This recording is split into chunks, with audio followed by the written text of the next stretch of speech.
الحمد لله الحمد لله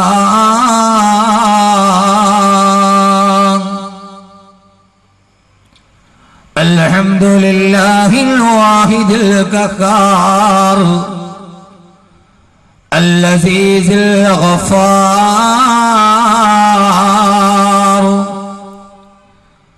مكور الليل على النهار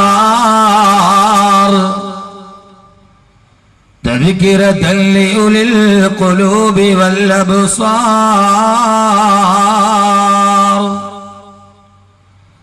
وأشهد أن لا إله إلا الله وحده لا شريك له شهادة تدخلنا دار الأبرار وأشهد أن سيدنا ومولانا محمدا عبده ورسوله سلم عليه الأحجار والأمدار صلى الله على سيدنا محمد وعلى آله وصحبه وسلم تسليما كثيرا كثيرا اللهم يا واجب الوجود ويا واهب الخير والجود ويا غاية كل مقصود أفض علينا أنوار رحمتك ويسر لنا الوصول إلى كمال معرفتك وأفوض أمري إلى الله وأفوض أمري إلى الله إن الله بصير بالعباد وأن مردنا إلى الله وأن المسرفين هم أصحاب النار صلى الله وسلم عليك يا سيدنا يا رسول الله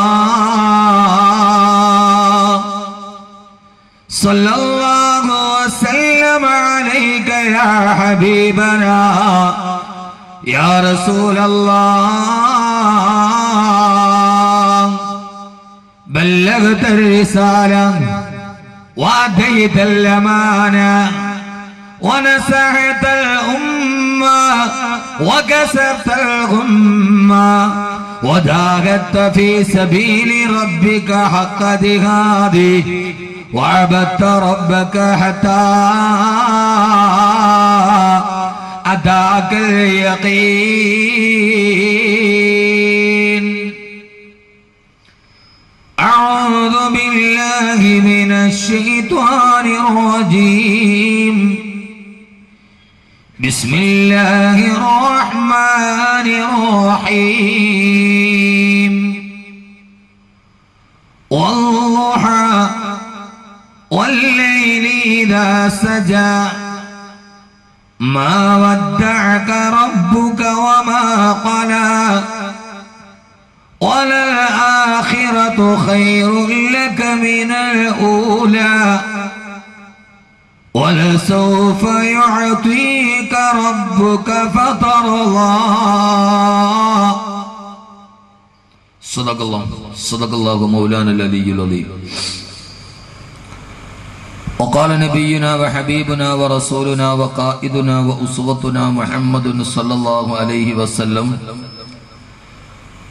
سافروا في الليل فإن الأرض تطوى بالليل ما لا يطوى بالنهار وقال نبينا وحبيبنا ورسولنا وقائدنا وأسوتنا محمد صلى الله عليه وسلم إذا كان جنوح الليل فكفوا صبيانكم وأغلقوا أبوابكم فإن الشيطان تنفر حينئذ.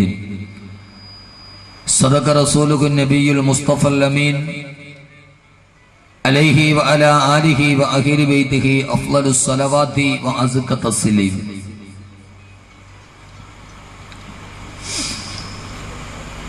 كنا كزوج حمامة في أيكة متمتعين بصحة وشباب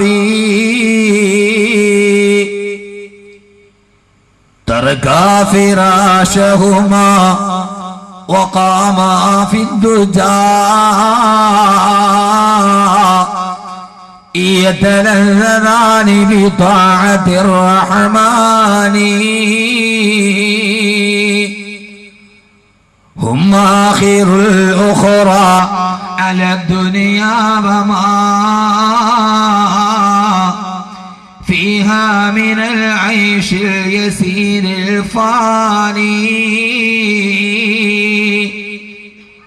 كنا كزوج حمامة في أيكة متمتعين بصحة وشباب خلت الزمان بنا وفرق بيننا إن الزمان مفرق الأحباب. مالي مررت على القبور مسلما خبر الحبيب فلم أرد جوابي. يا قبر ما لك لا تجيب مناديا أمللت بعدي خلة الأحباب. وعليك حبي يا رسول الله وعليك حبي يا رسول الله وعليك حبا يا رسول الله من عند ذي العرش صلاة الله معها تحيته سلام الله إجلال قدرك عاشقا تفخيما. صلوا عليه وسلموا تسليما.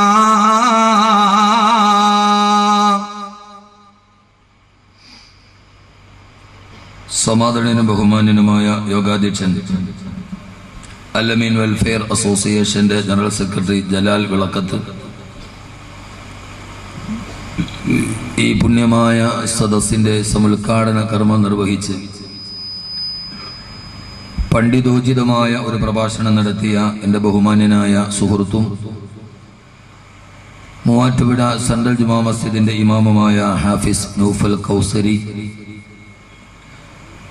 കലാംപൂർ ജുമാ മസ്ജിദിന്റെ ഇമാം ബഹുമാന്യനായ സുഹൃത്ത് അയ്യൂബ് കാശിഫി, ഗുരുതുല്യരായ ബഹുമാന്യനായ കാഞ്ഞാർ അബ്ദുൾ റസാഖ് മൗലവി, ബഹുമാന്യനായ ഉസ്താദ് അബ്ദുൽ കരീം റഷാദി, പ്രോത്സാഹനജനകമായി ഈ കർമ്മത്തിന്റെ ഫണ്ടുദ്ഘാടനം നിർവഹിച്ച ബഹുമാന്യനായ എം അബൂബക്കർ ഹാജി, സുബൈർ കീരമ്പ്ളായിൽ, KM അഷ്റഫ് കദളിമറ്റത്തിൽ, ഈ പുണ്യമായ സദസ്സിൽ ഉപവിഷ്ടരായ പ്രിയ സഹോദരങ്ങളെ, സഹോദരിമാരെ, അസ്സലാമു അലൈക്കും വറഹ്മത്തുള്ളാഹി തആല വബറകാതുഹു. അസ്സലാമു അലൈക്കും വറഹ്മത്തുള്ളാഹി തആല വബറകാതുഹു. ഇതര സഹോദര സമുദായത്തിൽപ്പെട്ട ആരെങ്കിലും ഈ ശബ്ദം ശ്രവിക്കുന്നുവെങ്കിൽ അവർക്കെന്റെ ഇസ്ലാമിക തത്വാധിഷ്ഠിത അഭിവാദനങ്ങൾ. പരമകാരുണികനും പരമദയാലുവും പരമാധിപതിയും പരമാധികാരിയുമായ അല്ലാഹു സുബ്ഹാനഹു വ തആല ഈ പുണ്യമായ സദസ്സിന്റെ പവിത്രതയും പരിശുദ്ധതയും പരിപാവനതയും കൊണ്ട് നമ്മുടെ ജീവിതത്തിന്റെ ഇന്നലകളിൽ സംഭവിച്ചു പോയ എല്ലാ അപരാധങ്ങളും അല്ലാഹു വിട്ടുപുറത്തു മാപ്പാക്കി തരുമാറാകട്ടെ. ശിഷ്ടമുള്ള ജീവിതം പാപങ്ങളിൽ നിന്ന് ഒഴിഞ്ഞുമാറി അള്ളാഹുവിനും അവന്റെ പ്രവാചകനും വഴിപ്പെട്ട് ജീവിക്കുവാൻ ആദ്യമായി എന്നോടും ശേഷം നിങ്ങളോടും ഞാൻ വസിയ്യത്ത് ചെയ്യുകയാണ്. കരുണാമയനായ അല്ലാഹു സുബ്ഹാനഹു വ തആല നമ്മിൽ നിന്നും മൺമറഞ്ഞു പോയ നമ്മുടെ മാതാപിതാക്കൾ, ബന്ധുമിത്രാദികൾ, സഹോദരി സഹോദരന്മാർ, ദുആ കൊണ്ട് നമ്മോട് വസിയ്യത്ത് ചെയ്തവർ, ഇൽമിന്റെ വഴികളിൽ നമ്മുടെ സഹായികളായിരുന്നവർ, നമ്മുടെ അഭ്യുദയാകാംക്ഷികൾ, എല്ലാത്തിലും ഉപരി ഈ പരിപാവനമായ മജ്ലിസുൽ ഇൽമിന്റെ തീരങ്ങളിലേക്ക് നമ്മെ കൈപിടിച്ചു നടത്തിയ അഭിവന്ദ്യരായ നമ്മുടെ ഗുരുനാഥന്മാർ, എല്ലാവരുടെയും കബറിടങ്ങളെ അല്ലാഹു സുബ്ഹാനഹു വ തആല വിശാലമാക്കി കൊടുക്കുമാറാകട്ടെ. അവരുടെ പരലോക ജീവിതം സുഖത്തിലും സമാധാനത്തിലും സന്തുഷ്ടിയിലും സംതൃപ്തിയിലുമായി അല്ലാഹു സുബ്ഹാനഹു വ തആല കബൂൽ ചെയ്ത് അനുഗ്രഹിക്കുമാറാകട്ടെ എന്ന ദുആയോടുകൂടി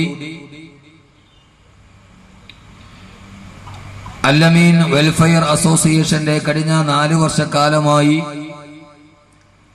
ഈ നാട്ടിലെ അഗതികളും അനാഥകളും നിരാലംബരും നിരാശ്രയരും നിദ്രാവിഹീനരുമായ പാവപ്പെട്ട ആരും സഹായിക്കാനില്ലാത്ത ആളുകളുടെ ജീവിതത്തിൽ ഒരു താങ്ങായി, തണലായി, ആശ്രയമായി, വഴികാട്ടിയായി, ഊന്നുവടിയായി തങ്ങളുടെ ജീവിതത്തിന്റെ ഇന്നലകളുടെ സമയങ്ങൾ വിനിയോഗിച്ച ഒരു പറ്റം നിസ്വാർത്ഥമതികളായ ചെറുപ്പക്കാരുടെ ഒരു സംഗമമാണ് അല്ലമീൻ വെൽഫെയർ അസോസിയേഷൻ. അള്ളാഹുവിന്റെ അതിമഹത്തായ അനുഗ്രഹത്താൽ ഈ ഒരു സദസ്സിലൂടെ തലചായ്ക്കാൻ ഇടമില്ലാത്ത ഒരു 4 കുടുംബങ്ങൾക്ക് വീട് വെച്ചു കൊടുക്കുക എന്ന വലിയ മഹത്തരമായ അള്ളാഹുവിന് ഇഷ്ടപ്പെട്ട ഒരു കർമ്മവുമായി ബന്ധപ്പെട്ടാണ് ഈ മതപ്രഭാഷണ പരമ്പര ഇവിടെ സംഘടിപ്പിക്കപ്പെടുകയും അതിന്റെ അവസാന ദിവസമാണിന്ന്. ബഹുമാന്യനായ നൗഫൽ കൗസരി സൂചിപ്പിച്ചതുപോലെ ഈ പ്രഭാഷണത്തിന്റെ ഇടയിൽ അതുമായി എല്ലാ സഹോദരങ്ങളും അവരവരാൽ കഴിയുന്ന രീതിയിൽ സഹകരിക്കണമെന്ന് ഭംഗ്യം തരേണ ഇതിന്റെ ഇടയിൽ നിങ്ങളോട് സൂചിപ്പിക്കുകയാണ്. കൂടുതൽ ആമുഖങ്ങളൊന്നുമില്ലാതെ നോട്ടീസിൽ സൂചിപ്പിച്ചതുപോലെ ഖുർആനിലെ രാത്രി എന്ന ഒരു ശീർഷകത്തിന്റെ കീഴിൽ അധികം കേട്ടിട്ടില്ലാത്ത ഒരു ശീർഷകത്തിന്റെ കീഴിൽ ഞാൻ എന്റെ പ്രഭാഷണത്തിലേക്ക് കടക്കുകയാണ്. യഥാർത്ഥത്തിൽ ഒരു പ്രഭാഷണത്തിന്റെ ഒരു 2 മണിക്കൂർ പ്രഭാഷണം ഒരു വഅദിന്റെ വേദിയിൽ പറയാൻ പറ്റിയ ഒരു വിഷയമാണോ ഖുർആനിലെ രാത്രിയെ കുറിച്ച് ഇത്രമാത്രം പറയാൻ എന്തുണ്ട് എന്ന ഒരു ചോദ്യം എന്റെ സുഹൃത്തുക്കളായ പല ആലിമീങ്ങളടക്കമുള്ളവർ ചോദിക്കുമ്പോഴും യഥാർത്ഥത്തിൽ ഒരു മനുഷ്യന്റെ ജീവിതത്തിൽ അവൻ അറിയേണ്ട ഏറ്റവും പ്രധാനപ്പെട്ട ഒരു പരാമർശമാണ് രാത്രി. നമ്മളത് ചിന്തിക്കാത്തത് കൊണ്ടാണ് എന്ന സൂചനയാണ് ഖുർആനിൽ അല്ലാഹു ചോദിക്കുന്നുണ്ട്, വബിൽ ലൈലി അഫലാ തഅഖിലൂൻ. അല്ലാഹുവിന്റെ ഖുർആനിലെ അല്ലാഹുവിന്റെ തന്നെ ചോദ്യമാണ്, വബിൽ ലൈലി അഫലാ തഅഖിലൂൻ. നമ്മളെ ആരുടെയും ശ്രദ്ധ പതിഞ്ഞു പോകാത്ത ചില രഹസ്യങ്ങളുടെ കാവൽമാടങ്ങളെ നമ്മുടെ മനസ്സുകളിലേക്ക് തൊട്ടുദ്ദീപവിപ്പിക്കാൻ ഖുർആൻ അങ്ങനെ ചില ചോദ്യങ്ങൾ ചോദിക്കാറുണ്ട്. വഫി അൻഫുസിക്കും അഫലാ തുബ്സിറൂൻ. നിങ്ങളുടെ ശരീരത്തിന്റെ രഹസ്യങ്ങളെ എന്തുകൊണ്ട് നിങ്ങൾ നോക്കുന്നില്ല? വഫിസ് സമാഇ റിസ്ഖുക്കും. ആകാശത്തുള്ള നിങ്ങളുടെ ഭക്ഷണത്തെ എന്തുകൊണ്ട് നിങ്ങൾ കണ്ടെത്തുന്നില്ല? വബിൽ ലൈലി അഫലാ തഅഖിലൂൻ. നിങ്ങളുടെ രാത്രിയെ കുറിച്ച് എന്തുകൊണ്ട് നിങ്ങൾ ചിന്തിക്കുന്നില്ല?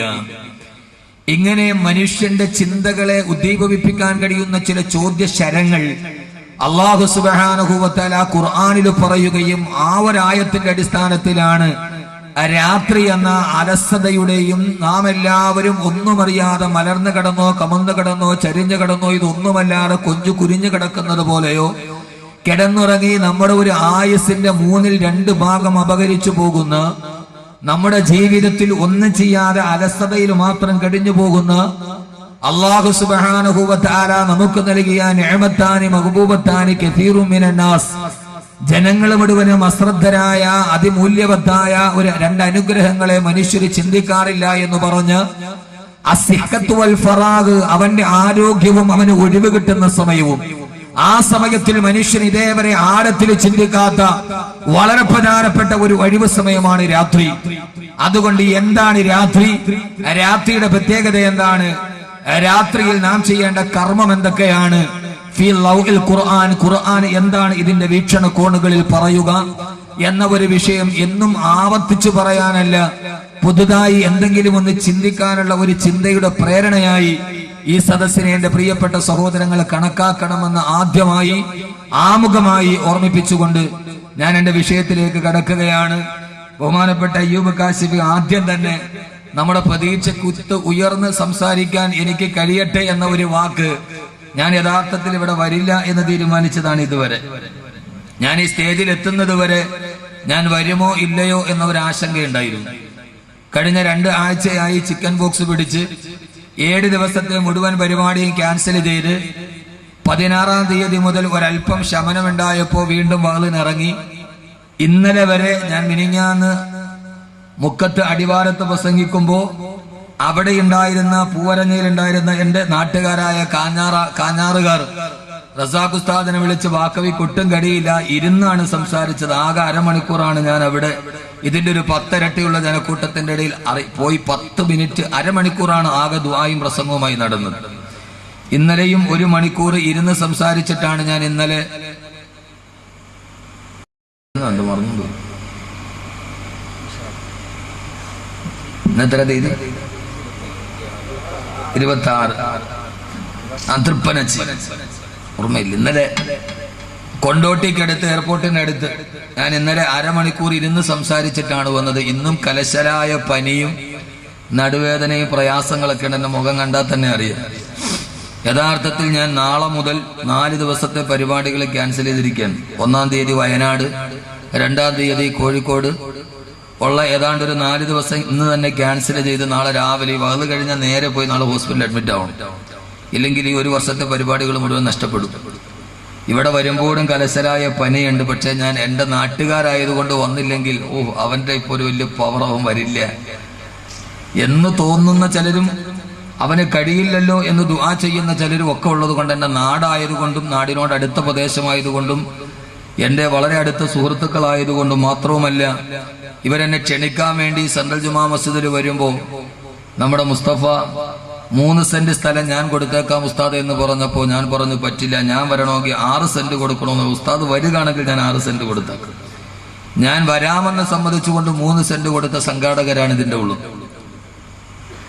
അതുകൊണ്ട് നിങ്ങളുടെ പ്രതീക്ഷക്കൊത്ത് ഉയർന്ന് സംസാരിക്കാൻ കഴിയില്ലെങ്കിൽ ഇന്ന് ഉച്ചയ്ക്കും വളരെ ഒട്ടും വയ്യാതെ ഞാൻ എന്റെ സുഹൃത്ത് അബ്ദുസലാം മൗലവിയുടെ മിനാപർദ ഹൗസിൽ വരുമ്പോൾ ഞാൻ അബ്ദുസലാം മൗലവിയോട് പറഞ്ഞു, അതൊന്നും പ്രതീക്ഷിക്കണ്ട, വന്നൊന്ന് ദുആ ചെയ്തു പോകാം എന്ന് കരുതി വന്നതാണ്. എങ്കിലും ഈ സദസ്സിനോട് എന്തെങ്കിലുമൊക്കെ പറഞ്ഞിട്ട് പോവുക എന്നത് സദസ്സിനോടൊരു നീതി പുലർത്തേണ്ടതുണ്ട്. എല്ലാവരും ദുആ ചെയ്യുക. പ്രസംഗം തുടങ്ങുന്നു, ആഫിയത്തുണ്ടെങ്കിൽ ഇൻഷാ അല്ലാഹ് നന്നായിട്ട് നീണ്ടുപോകും. ഇല്ലെങ്കിൽ ആരും ഒന്നും കരുതരുത്. ഒരു സുഖമില്ലാത്ത മനുഷ്യൻ മുക്കുവൻ ചത്ത് മീൻ പിടിച്ചിട്ട് കാര്യമില്ലല്ലോ. മീൻ കരയിൽ കയറുമ്പോൾ മുക്കുവൻ ചത്തുപോയാൽ പിന്നെ എന്താ കാര്യമുള്ളത്? അതുകൊണ്ട് ധാരാളം ആളുകൾ തിരൂരിന്ന് പോലും ഇവിടെ വന്നിട്ടുണ്ട്. ആളുകൾ മലപ്പുറം ജില്ലയിലെ തിരൂരിന്ന് പോലും ഈ വിഷയം കേൾക്കാൻ ഇവിടെ ആളുകൾ എത്തിയിട്ടുണ്ട്. ഒരു ഭാര്യയും ഭർത്താവും. എറണാകുളത്ത് നിന്ന്, വടുതലയിൽ നിന്ന്, ആലുവയിൽ നിന്നൊക്കെ എത്തിയ ധാരാളം ആളുകളുണ്ട്.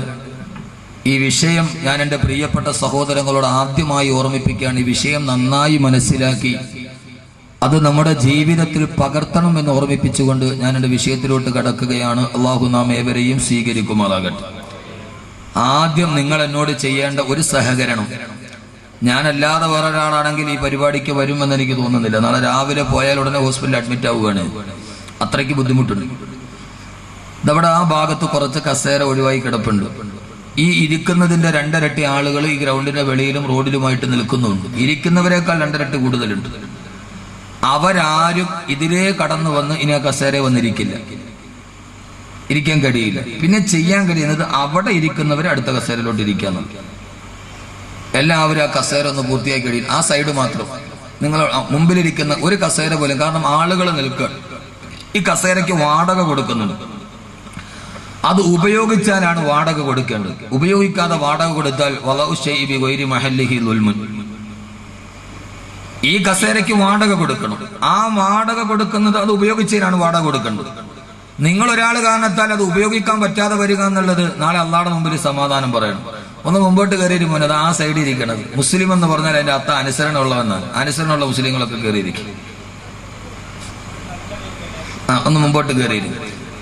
ബാക്കിലിരിക്കുന്ന മുഴുവൻ ആളുകളും അവരുടെ മുമ്പിലിരിക്കുന്ന ഒരു കസേരയും ഒഴിവല്ല എന്ന് ഉറപ്പിക്കണം. ആ ഭാഗത്ത് മുമ്പോട്ട് കയറിയിരിക്കും. എന്നിട്ട് ആ നിൽക്കുന്ന ആളുകൾ പുറകിലുള്ള കസേരയിൽ ഇരുന്നോളി. ഇതിങ്ങനെ ഇരുന്നാൽ ഒന്ന് വോളണ്ടിയേഴ്സ് ശ്രദ്ധിക്കണമായിരുന്നു. ഓരോരുത്തരായിട്ട് കസേരയിലോട്ട് ഇരുത്തണമായിരുന്നു.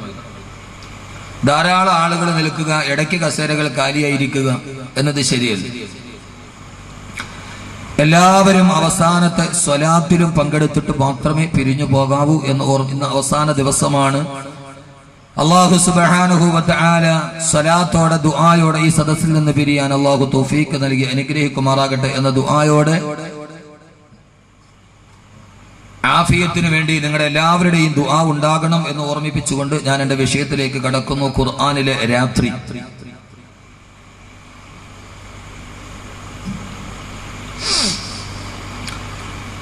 അല്ലാഹു സുബ്ഹാനഹു വ തആല ഒരു ദിവസത്തെ രാത്രിയും പകലുമായിട്ടാണ് പടച്ച തമ്പുരാൻ, സിട്ടാവായ തമ്പുരാൻ ക്രമീകരിച്ചത്. രാവും പകലുമായി ഒരു ദിവസത്തെ അല്ലാഹു സുബ്ഹാനഹു വ തആല ക്രമീകരിക്കുന്നതിനോടൊപ്പം തന്നെ ഏകനായ അല്ലാഹുവിനെ, സിട്ടാവായ അല്ലാഹുവിനെ പരിചയപ്പെടുത്തുമ്പോൾ അല്ലാഹു പറയുന്നത് തന്നെ അല്ലദീ ഖലഖൽ ലൈല വന്നഹാർ, രാവിനെയും പകലുകളെയും സൃഷ്ടിച്ചവനും അതിന്റെ പരിക്രമണം നടത്തുകയും ആനാണ് എന്ന് അല്ലാഹു സുബ്ഹാനഹു വ തആല അവന്റെ ഏറ്റവും വലിയ ദൃഷ്ടാന്തത്തിന്റെ, അവന്റെ ഏകത്വത്തിന്റെ അടയാളമായി രാപകലുകളുടെ സൃഷ്ടിപ്പുകളെ സൂചിപ്പിക്കുകയും അതോടൊപ്പം തന്നെ രാത്രിയെയും പകലിനെയും സൃഷ്ടിച്ച അല്ലാഹു സുബ്ഹാനഹു വ തആല അവന്റെ വിശുദ്ധമായ ഖുർആനിൽ അല്ലാഹു സുബ്ഹാനഹു വ തആല ഏറ്റവും കൂടുതൽ പരാമർശിച്ചത് രാത്രിയാണ്, പകലിനെയല്ല. പകലിനെ പരാമർശിച്ചതിന്റെ ഇരട്ടിയോളം അല്ലാഹു സുബ്ഹാനഹു വ തആല ഖുർആനിൽ രാത്രി എന്ന ഒരു മഹാത്ഭുതത്തെ കുറിച്ച് പറയുന്നുണ്ട്. എന്താണ് രാത്രിയുടെ പ്രത്യേകത?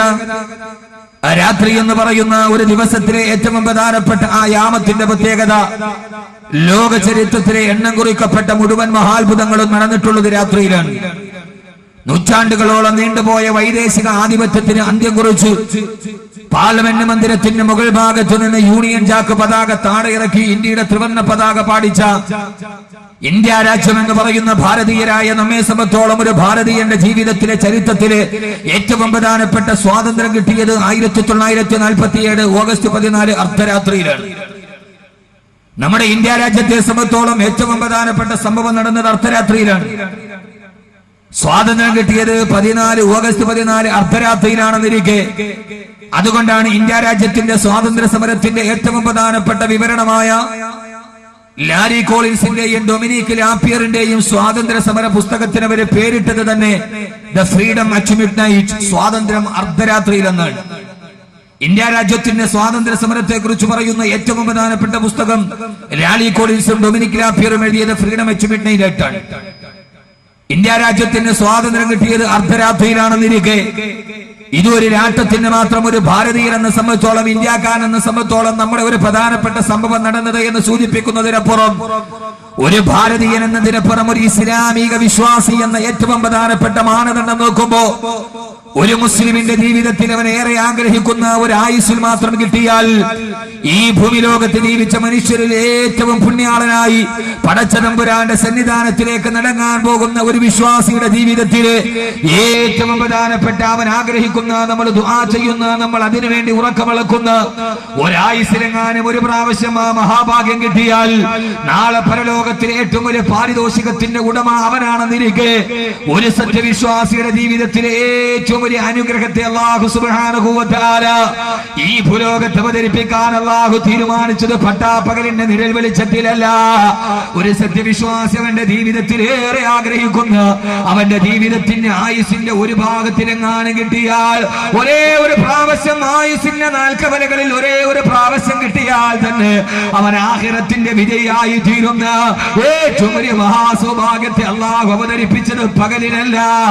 ഇന്നാ أنزلناه في ليلة القدر وما أدراك ما ലൈലത്തുൽ ഖദർ ലൈലത്തുൽ ഖദരി ഖൈറും മിൻ അൽഫി ശഹർ തനസ്സലുൽ മലായികതു വറൂഹു ഫീഹാ ബിഇദ്നി റബ്ബിഹിം മിൻ കുല്ലി അംരിൻ സലാം യഹ്താ മത്ലഇൽ ഫജ്ർ. രാവിലെ പ്രദോഷം വരെ ആകാശലോകത്ത് നിന്ന് നിർവചനീയമായ ആനന്ദത്തിന്റെ അനുഗ്രഹത്തിന്റെ അവിഭാജ്യ ഘടകവുമായി ആയിരക്കണക്കിന് അത്യുന്നതരായ മാലാഖമാർ അവതരിപ്പിക്കുന്ന വിധിനിർണയരാവ് എന്ന ലൈലത്തുൽ ഖദറിന്റെ മഹാസൗഭാഗ്യം അല്ലാഹു അവതരിപ്പിച്ചത്. എന്തേ പടച്ചതമ്പുരാന് ലൈലത്തുൽ ഖദർ പകരം അവതരിപ്പിക്കാത്തതെന്താ? 10,000 കോടാനുകോടി ജനങ്ങൾ പ്രതീക്ഷയോടെ കാത്തിരിക്കുമ്പോ പട്ടാപ്പകല് വെളിച്ചത്തിൽ ആകാശലോകത്തിന്റെ മാറിടം പരന്നുകൊണ്ട് തനസ്സലുൽ മലായികതു വറൂഹു ഫീഹാ ആകാശലോകത്തിന്റെ അതിർത്തികളെ ഭേദിച്ചുകൊണ്ട് ജിബ്രീൽ അലൈഹിസ്സലാത്തു വസ്സലാമിന്റെ നേതൃത്വത്തിൽ ആയിരക്കണക്കിന് മലക്കുകൾ ഇറങ്ങി വരേണ്ടത്. എന്തേ പട്ടാപ്പകല് വെളിച്ചത്തിൽ പടച്ചറബ് കാണിച്ചു തന്നില്ല? ആ മഹാസൗഭാഗ്യത്തെ പോലും അല്ലാഹു അവതരിപ്പിച്ചത് അത് രാത്രിയിലാണ് എന്ന് മാത്രമല്ല, രാത്രിയുടെ പ്രത്യേകത പറഞ്ഞാലൊടുങ്ങാത്ത എന്റെയും നിങ്ങളുടെയും നേതാവ്, ലോകത്തിന്റെ നേതാവ്, ആമിനയുടെ മുത്തേ, ആദർശത്തിന്റെ സത്തേ, ആദരവായ പ്രവാചകൻ നബി മുഹമ്മദ് മുസ്തഫ, നമ്മുടെ വിശ്വാസിയുടെ ജീവിതത്തിന്റെ പ്രധാനപ്പെട്ട ഭാഗം സംഭവിച്ചത് രാത്രിയിലാണെന്ന് മാത്രമല്ല, നമ്മുടെ നേതാവായ നബിയുനാ റസൂലുള്ളാഹ് സല്ലല്ലാഹു അലൈഹി വസല്ലമയുടെ ജീവിതത്തിന്റെ ഏറ്റവും പ്രധാനപ്പെട്ട അത്ഭുതം സംഭവിച്ചത് രാത്രിയിലല്ലയോ? ലക്ഷക്കണക്കിന് കിലോമീറ്ററുകളെ മക്കയുടെ കവാടത്തിന്റെ മറുഭാഗത്ത് ഉമ്മഹാനി റളിയല്ലാഹു തആലയുടെ ഓലക്കുടലിന്റെ ഉള്ളിൽ പാതിരാ സമയത്ത് കിടന്നുറങ്ങുമ്പോ ആ സമയത്തല്ലയോ ലോകത്തിലെ ഭൗതിക ശാസ്ത്രത്തിന്റെ കണക്കുകളെ പോലും വിസ്മയിപ്പിച്ച അമ്പരപ്പിച്ച ആകാശലോകത്തിന്റെ സപ്തവാനങ്ങളും താണ്ടിക്കടന്ന് അർശം കടന്ന് ലൗഹം കടന്ന് മഹ്ഫൂദും കടന്ന് ജബഹറുന്നൂറും കടന്ന് അല്ലാഹുവിന്റെ സന്നിധാനത്തിലേക്ക് ആദരവായ റസൂലുള്ളാഹി സ്വല്ലല്ലാഹു അലൈഹി വസല്ലം ഉയർത്തിക്കൊണ്ടുപോയ വിശുദ്ധമായ ഇസ്റാ മിഅ്റാജിലും അല്ലാഹു തിരഞ്ഞെടുത്ത സമയമേടാ. സുബ്ഹാനല്ലദീ യസ്റാ ബിഅബ്ദിഹി ലൈലൻ മിൻഹു മസ്ജിദിൽ ഹറാം ഇലൽ മസ്ജിദിൽ അഖ്സല്ലദീ ബാറക്നാ ഹൗലാ. അല്ലാഹു പറയുകയാണ് സുബ്ഹാനല്ലദീ, അല്ലാഹു എത്രയോ മഹോന്നതനാണ്, അവനെത്ര പുകഴ്ത്തപ്പെടേണ്ടവനാണ്, അവനെത്ര അവദാനങ്ങളുടെ ഉടമസ്ഥനാണ്, അവനെത്ര വാഴ്ത്തപ്പെട്ടേണ്ടവനാണ്. എല്ലാ പ്രതിശീർഷകങ്ങളും അവന് മാത്രമാണ്, എല്ലാ അപദാനങ്ങളും അവന് മാത്രമാണ്, എല്ലാ അത്യുന്നത പുകൾ കാഴ്ചകളും അവന് മാത്രമാണ്. അല്ലാഹു ആരെന്നറിയോ? അല്ലദീ യസ്റാ ബിഅബ്ദിഹി ലൈലാ, പാതിരാത്രിയിൽ തന്റെ പ്രിയപ്പെട്ട അടിമയെ അല്ലാഹു സുബ്ഹാനഹു വ തആല എന്തേ സഹോദരങ്ങളെ അബൂജഹൽ നോക്കി നിൽക്കുമ്പോ, ഉത്ബത്ത് നോക്കി നിൽക്കുമ്പോ, സൈബത്ത് നോക്കി നിൽക്കുമ്പോ, കഅബാലയത്തിന്റെ മറ്റാഫിൽ പരസ്യമായി തവാഫ് ചെയ്യുമ്പോ ബുറാഖ് എന്ന അതിശീഘ്രഗമന വാഹനവുമായി കടന്നു വന്ന് പട്ടാപ്പകൽ വെളിച്ചത്തിൽ അല്ലാഹുവിന്റെ റസൂലിനെ ഇസ്രായേലിനെ കൊണ്ടുപോയാൽ ലോകാവസാനം വരെ ഇസ്രായേലിന്റെ കാര്യത്തിൽ ഒരു സംശയാലുണ്ടാകുമോ? അതിന്റെ പേരിൽ ആരെങ്കിലും നിരാകരിക്കുവോ? അതിനെ ആരെങ്കിലും നിഷേധിക്കുവോ? ഇസ്ലാമിന്റെ ഏറ്റവും പ്രധാനപ്പെട്ട പ്രാമാണികമായ പ്രബലമായ സംഭവങ്ങൾ മുഴുവനും നടന്നത് രാത്രിയിലാണെന്നിരിക്കെ എന്തിനേറെ 14 നൂറ്റാണ്ടുകൾക്ക് മുമ്പ് ലോകത്തിന്റെ അധപതനത്തിന്റെ അധമഭാവ തലങ്ങളിലേക്ക് ആണ്ടുപോയ 6-ാം നൂറ്റാണ്ടിലെ കാട്ടറബികൾക്ക് ഇരുട്ടിന്റെ വെളിച്ചമായി വന്ന് ആദരവായ പ്രവാചകൻ നബി മുഹമ്മദ് മുസ്തഫ സല്ലല്ലാഹു അലൈഹി വസല്ലമ ജബലന്നൂർ പർവതത്തിന്റെ മറുഭാഗത്ത് ധ്യാനമഗ്നനായിരിക്കുമ്പോ ഒരു രാത്രിയുടെ അവസാന യാമത്തിലല്ലോ അല്ലാഹുവിന്റെ വിശുദ്ധമായ ഖുർആൻ പോലും അവതരിക്കപ്പെട്ടതെപ്പോഴാ? ഒരു രാത്രിയുടെ അവസാന യാമത്തിൽ സുബഹിന്റെ തൊട്ട് മുമ്പുള്ള സമയത്ത് ആകാശലോകത്ത് നിന്ന് ദിവ്യബോധനത്തിന്റെ വെളിപാടുമായി റൂഹുൽ അമീൻ മലക്ക് ജിബ്രീൽ അലൈഹിസ്സലാത്തു വസ്സലാം കടന്നു വന്ന് ഇഖ്റഅ ബിസ്മി റബ്ബിക്കല്ലദീ ഖലഖ് ഖലഖൽ ഇൻസാന മിൻ അലഖ് ഇഖ്റഅ വറബ്ബുക്കൽ അക്റമുല്ലദീ അല്ലമ ബിൽ ഖലം അല്ലമൽ ഇൻസാന മാ ലം യഅലം. ആദ്യമായ ഒരു കാലഘട്ടത്തിൽ യൂറോപ്പിന്റെ യൂറോപ്പിന്റെ നടുതീരത്തിലൂടെ യൂഫ്രട്ടീസ് നദിയുടെ തീരത്തുകൂടി ഞണ്ടും പെറുക്കി നടന്ന യൂറോപ്യന്മാര് ഗണിതശാസ്ത്രത്തിന്റെ അപ്പോസ്തലന്മാരാക്കി മാറ്റിയ പ്രപഞ്ചത്തിന്റെ ആമുഖ പുസ്തകമായ വിശുദ്ധമായ ഖുർആൻ അവതരിപ്പിക്കപ്പെട്ടത് ഒരു രാത്രിയുടെ അവസാന യാമത്തിലായിരുന്നില്ലേ? എന്തേ സഹോദരാ ചിന്തിക്കുന്നില്ല? രാത്രി എന്നത് ആലസ്യത്തിൻ്റെതാണെന്ന്. രാത്രി എന്നത് പറയുന്നത് ഏറ്റവും വലിയ ആലസ്യത്തിന്റെ ഉറക്കറയാക്കി മാറ്റിയ ഏറ്റവും വിലപ്പെട്ട സമയം മുഴുവനും പടച്ചറപ്പിന്റെ മുമ്പിൽ ഏറ്റവും വിലപ്പെട്ട സമയത്ത് ആലസ്യത്തിലൂടെ നടത്തിക്കൊണ്ടുപോയ എന്റെ പ്രിയപ്പെട്ട ചെറുപ്പക്കാരാ, പൊന്നുമോനെ, രാത്രി എന്ന് പറഞ്ഞത് മദ്യപിച്ചു കൂട്ടാടാനല്ല, പാതിരാത്രി ആരും കാണാത്ത തെങ്ങന്തോപ്പിന് ചീട്ട് കളിക്കാനല്ല, പാതിരാത്രി കൂട്ടുകാരുമായി പട്ടച്ചാരായം കുടിച്ചിട്ട് രസിക്കാനല്ല, പെങ്ങളെ പാതിരാത്രി മിസ്കോളിലൂടെ വന്ന കാമുകനുമായി സല്ലപിക്കാനല്ല. രാത്രി എന്ന് പറയുന്നത് ഉദാത്തമാണ്, ഉത്തമമാണ്. അത് അല്ലാഹുവും അടിമയും തമ്മിലുള്ള ബന്ധത്തിന്റെ സമയമാ. രാത്രിയെ അല്ലാഹു ഇത്രത്തോളം തിരഞ്ഞെടുത്തെങ്കിൽ ആ രാത്രിക്ക് എന്തെങ്കിലും പ്രത്യേകത ഇല്ലെങ്കിൽ റബ്ബിങ്ങനെ തിരഞ്ഞെടുക്കോ? അതുകൊണ്ടാണ് അല്ലാഹു ചോദിച്ചത്, എന്തേ ഈ രാത്രിയെ കുറിച്ച് നിങ്ങൾ ചിന്തിക്കുന്നില്ല? എന്തേ ഈ രാത്രിയെ കുറിച്ച് നിങ്ങൾ ഗവേഷണം ചെയ്യുന്നില്ല? എന്താ മോനെ രാത്രിയുടെ പ്രത്യേകത? എന്താ ഈ രാത്രിയുടെ പ്രത്യേകത? എന്തെന്നറിയണമെങ്കിൽ അതറിയണമെങ്കിൽ അടിമയും ഉടമയും തമ്മിൽ മറയില്ലാതെ ബന്ധപ്പെടുന്ന നമ്മുടെ കണ്ണുനീരുകൾ, നമ്മുടെ അടക്കങ്ങൾ, നമ്മുടെ അനക്കങ്ങൾ, നമ്മുടെ ചേട്ടകൾ, നമ്മുടെ ചിട്ടേട്ടകൾ, നമ്മുടെ സങ്കടങ്ങൾ, നമ്മുടെ പ്രയാസങ്ങൾ, നമ്മുടെ ആധികൾ, നമ്മുടെ വ്യാധികൾ എല്ലാം ഒരു അടിമക്കുടമയോട് പറയാൻ കഴിയുന്ന ഏകനായ റബ്ബിലേക്ക് ലയിച്ചു ചേരുന്ന എന്റെ സങ്കടങ്ങളുടെ കണ്ണുനീർ കടൽ മുഴുവനും അല്ലാഹുവിന്റെ മുമ്പിൽ ഏറ്റു പറയാൻ കഴിയുന്ന അടിമയും ഉടമയും തമ്മിലൊരു മറയില്ലാത്ത സമയമാണ് രാത്രി എന്ന് അല്ലാഹുവിന്റെ വിശുദ്ധ ഖുർആൻ. രാത്രിക്ക് അല്ലാഹു സുബ്ഹാനഹു വ തആല കൊടുത്ത പ്രത്യേകത അത് വല്ലാത്ത പ്രത്യേകതയാണ്. രാത്രിയുടെ പ്രത്യേകത എന്താ? ഇസ്ലാമിലെ എന്നല്ല, ഏറ്റവും പ്രധാനപ്പെട്ട മുഴുവൻ സംഭവങ്ങളും നടന്നത് മുഴുവനും രാത്രിയിലാണ്. അപ്പൊ പിന്നെ എന്തുകൊണ്ട് ആ രാത്രിയെ കുറിച്ചൊരു ചിന്ത നമ്മുടെ ഇടയിൽ ഉണ്ടാകുന്നില്ല? വളരെ പ്രധാനപ്പെട്ട ഒരു വിഷയം നന്നായി കേൾക്കണമെന്ന് ഞാൻ ഓർമ്മിപ്പിക്കുകയാണ് ഇടയ്ക്കിടയ്ക്ക്. അള്ളാഹു സ്വീകരിക്കുമാറാകട്ടെ, അള്ളാഹു സ്വീകരിക്കുമാറാകട്ടെ. ആമീൻ പറ മനുഷ്യന്മാരെ. എനിക്ക് തീരെ വയ്യ, ഞാൻ എന്തൊക്കെയോ ഒരു തൗഫീഖ് കൊണ്ട് അങ്ങോട്ട് പോവുക. എന്റെ പ്രിയപ്പെട്ട സഹോദരങ്ങളെ, അള്ളാഹു സ്വീകരിക്കട്ടെ, അള്ളാഹു സ്വീകരിക്കട്ടെ. ആദരവായ പ്രവാചകൻ നബി മുഹമ്മദ് മുസ്തഫ ഒരു കാര്യം സല്ലല്ലാഹു അലൈഹി വസല്ലം നന്നായി രാത്രിയുടെ പ്രത്യേകത ഒരൊറ്റ ആയത്ത് പഠിച്ചാൽ മാത്രം മതി. അള്ളാഹു നമ്മളെ നന്നാക്കി തരട്ടെ. ഇത് ജീവിതത്തിലെ കുറിച്ചിടേണ്ട ചില ഉപദേശങ്ങളാണ്. ഇത് ജീവിതത്തിൽ ഓരോ ആണും പെണ്ണും അവളുടെ മനസ്സിൽ കയറ്റേണ്ട ചില ചിന്തകളാണ്. അള്ളാഹു ബോധം തരട്ടെ, അള്ളാഹു ബോധം തരട്ടെ. ഉറക്കെ അള്ളാഹു ബോധം തരട്ടെ. എന്ത് ബോധം? ബോധമില്ല. എന്താ രാത്രിയുടെ പ്രത്യേകത? അല്ലാഹുവിന്റെ ഖുർആൻ പറഞ്ഞു, വജഅൽനൽ ലൈല ലിബാസാ വജഅൽനൻ നഹാറ മആശാ വജഅൽനൽ ലൈല ലിബാസാ. അല്ലാഹു പറഞ്ഞു, രാത്രിയെ നിനക്ക് ഞാനൊരു വസ്ത്രമാക്കി തന്നില്ല. ഇവിടെയാണ് നമ്മുടെ ചിന്ത. അല്ലാഹു സുബ്ഹാനഹു വ തആല അല്ലാഹു പറയുകയാണ്, രാത്രിയെ നിനക്ക് ഞാനൊരു വസ്ത്രമാക്കി തന്നില്ല. എന്താ രാത്രിയും വസ്ത്രവും തമ്മിലുള്ള ബന്ധം? ഇങ്ങോട്ട് നോക്കണേ, ഇങ്ങോട്ട് നോക്കണേ. ചുമ്മാ എന്തെങ്കിലും കേട്ട് പോയിട്ട് കാര്യമില്ല. മരണം പറഞ്ഞാൽ മതിയോ, കബറും കഫനും മതിയോ, എനിക്ക് എത്ര വേണേലും പറയാം. പക്ഷെ നമ്മൾ ഇത്രയും ദൂരം താണ്ടി ഇവിടെ വന്നു ഇറങ്ങുമ്പോ ഖുർആന്റെ ഒരു സദുദ്ദേശം നമുക്ക് പഠിക്കാം. അള്ളാഹുനാക്കി തരട്ടെ, അള്ളാഹുനാക്കി തരട്ടെ. ആമീൻ പറഞ്ഞാൽ നമ്മൾ ഉഷാറാവും. ആമീൻ പറഞ്ഞാൽ നമ്മൾ ഉഷാറാകുക. സലാത്ത് ഉണ്ടെങ്കിൽ അള്ളാഹു നിലനിർത്തി തരട്ടെ. രാത്രിയെ നിങ്ങൾക്ക് ഞാനൊരു വസ്ത്രമാക്കി തന്നില്ലയോ? എന്താ? അല്ലാഹു സുബ്ഹാനഹു വ തആല വസ്ത്രത്തോട് രണ്ട് കാര്യങ്ങളെ ഖുർആൻ ഉപമിച്ചിട്ടുള്ളൂ. ഒന്ന് രാത്രി, രണ്ട് ഏതാ ശരി? രണ്ടാമത്തെ രണ്ട് കാര്യം. ഇവിടെയുള്ള എല്ലാം വാക്കുകൾ സനദും മുസ്നദും എടുത്ത ആളുകളല്ലേ, ഇവര് പറയട്ടെ. രണ്ടാമത്തത് എവിടെ? നമുക്ക് ഈ അടയ്ക്കാടെ വിലയും ഈ കൊട്ടപ്പാക്കിന്റെ വിലയും അല്ലാതെ നമുക്ക് വേറൊരു കാര്യത്തിനെ കുറിച്ച് താല്പര്യമില്ല ഇന്നേ വരെ.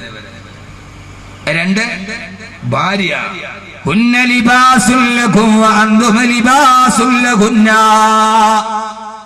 ഭാര്യ അവൾ നിന്റെ വസ്ത്രമാണ്, നീ അവളുടെ വസ്ത്രവുമാണ്. ഭാര്യ വസ്ത്രത്തെ പോലെയാണ്, രാത്രി വസ്ത്രത്തെ പോലെയാണ്. എന്താ വസ്ത്രത്തിന്റെ പ്രത്യേകത? ഇപ്പൊ നമ്മുടെ കയ്യില് ഒരു മുറിവുണ്ട്. ആ മുറിവ് മറ്റാരും കാണാതെ മറയ്ക്കാൻ വേണ്ടിയാണ് നമ്മൾ വസ്ത്രം ധരിക്കുക.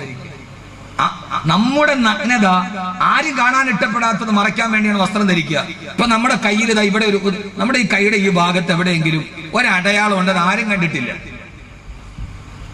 അതിനെ മറയ്ക്കാൻ വേണ്ടിയാണ് നമ്മൾ ആ വസ്ത്രം എടുത്തിട്ട്.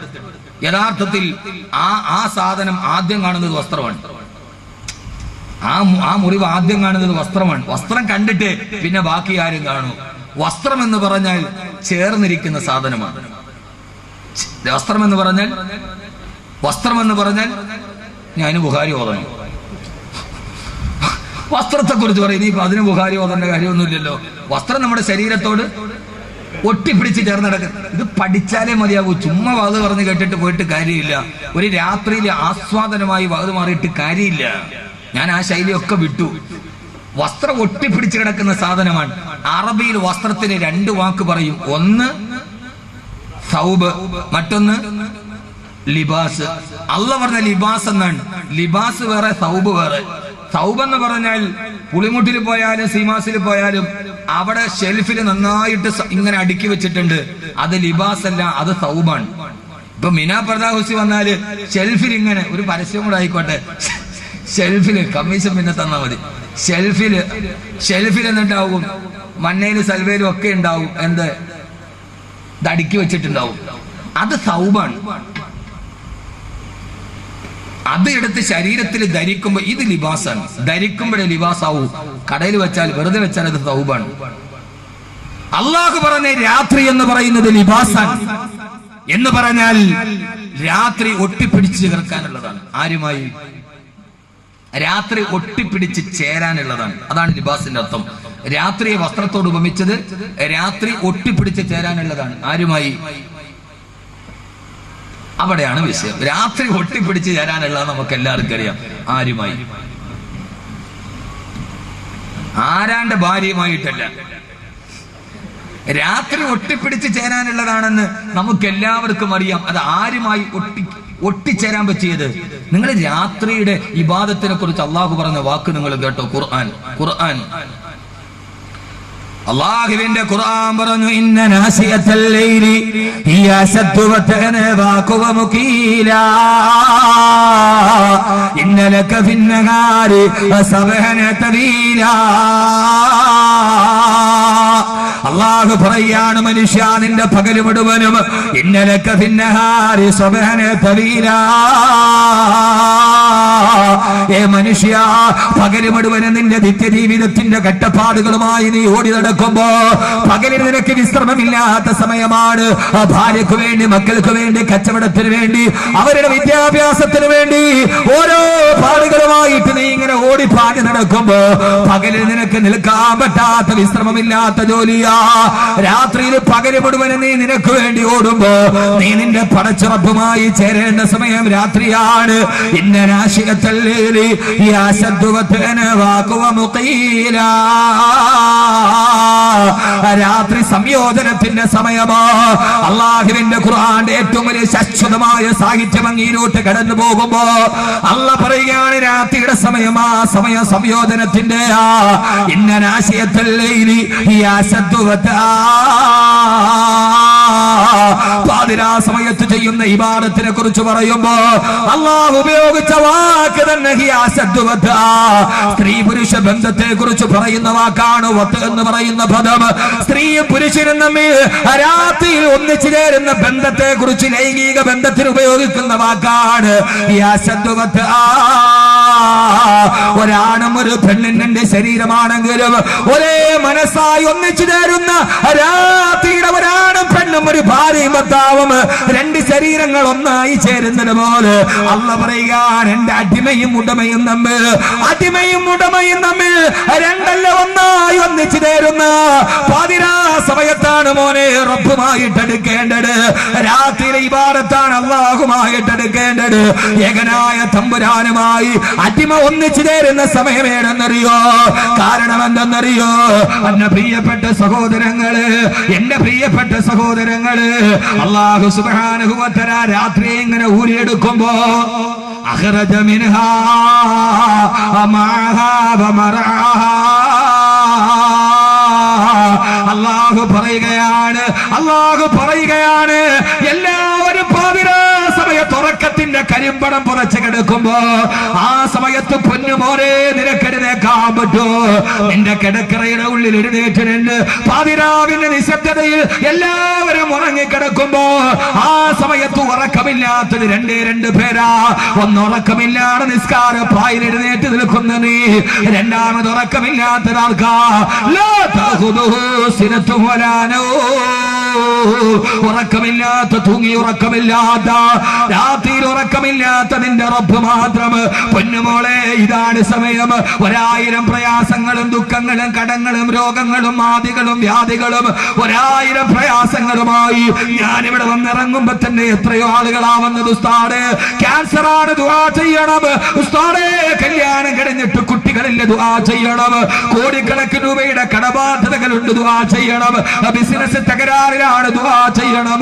എന്റെ പ്രിയപ്പെട്ട സഹോദരാ, പൊന്നുമോനെ, ദുആ ചെയ്യാൻ കഴിയുന്ന 7 പ്രയാസങ്ങൾ പടച്ചറപ്പിനോട് പറയാൻ കഴിയുന്ന ഒരേ ഒരു സമയമേടെന്നറിയോ?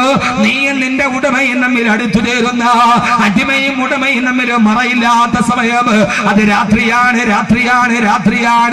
ആ രാത്രിയുടെ നിശബ്ദതയിൽ നീ എഴുന്നേറ്റെടുക്കുമ്പോ നിന്നെ നിസ്കാരപ്പായ പെങ്ങളെ ദേവന് എത്രയോ സ്ഥലത്ത് നീ നേർച്ചക്ക് പോയിട്ടുണ്ട്, എത്രയോ സ്ഥലത്ത് പോയി നീ എന്തൊക്കെ ചെയ്തിട്ടുണ്ട്. പക്ഷേ നിന്റെ പ്രയാസങ്ങളൊന്നു മാറാൻ, നിന്റെ ആദികളൊന്നു മാറാൻ, നിന്റെ ജീവിതത്തിന്റെ ദുഃഖങ്ങളൊന്നു മാറാൻ, നിന്റെ കടബാധ്യതയൊന്നു മാറാൻ, നിന്റെ രോഗങ്ങളൊന്ന് ശമിക്കാൻ, നിന്റെ ജീവിതത്തിന് ഐശ്വര്യമുണ്ടാവാൻ, നിന്റെ കുടുംബത്തിന് നന്മയുണ്ടാവാൻ, ഇതേവരെ ജീവിതത്തിന്റെ ഒരു രാത്രിയെങ്കിലും അല്ലാഹുവിന്റെ മുമ്പിൽ കണ്ണുനീര് കൊണ്ട് പൊട്ടിക്കരഞ്ഞിട്ട് റബ്ബേ, അല്ലാഹുവേ ഞാൻ നീയുമല്ലാതെ മൂന്നാമതൊരാളില്ല റബ്ബേ, എനിക്ക് പറയാനുള്ളത് നിന്നോട് മാത്രമാണ് തമ്പുരാന്. യാ ഇലാഹി ഹർ ജഗ തേരി അദാ കാ സാത്ത് ഹോ, സാഫിയേ ദീദാർ ഹുസ്നെ മുസ്തഫ കാ സാത്ത് ഹോ. അല്ലാഹുവേ ഞാൻ നീയും മാത്രം. അല്ലാഹുവേ തുമാരി കുമ്മെ ബന്ദാ മുझे नेक इंसान बना मेरे मौला. അല്ലാഹുവേ നീ ഉടമയാണ് റബ്ബേ, ഞാൻ അടിമയാണ്. നിന്റെ അടിമ നിന്റെ മുമ്പിൽ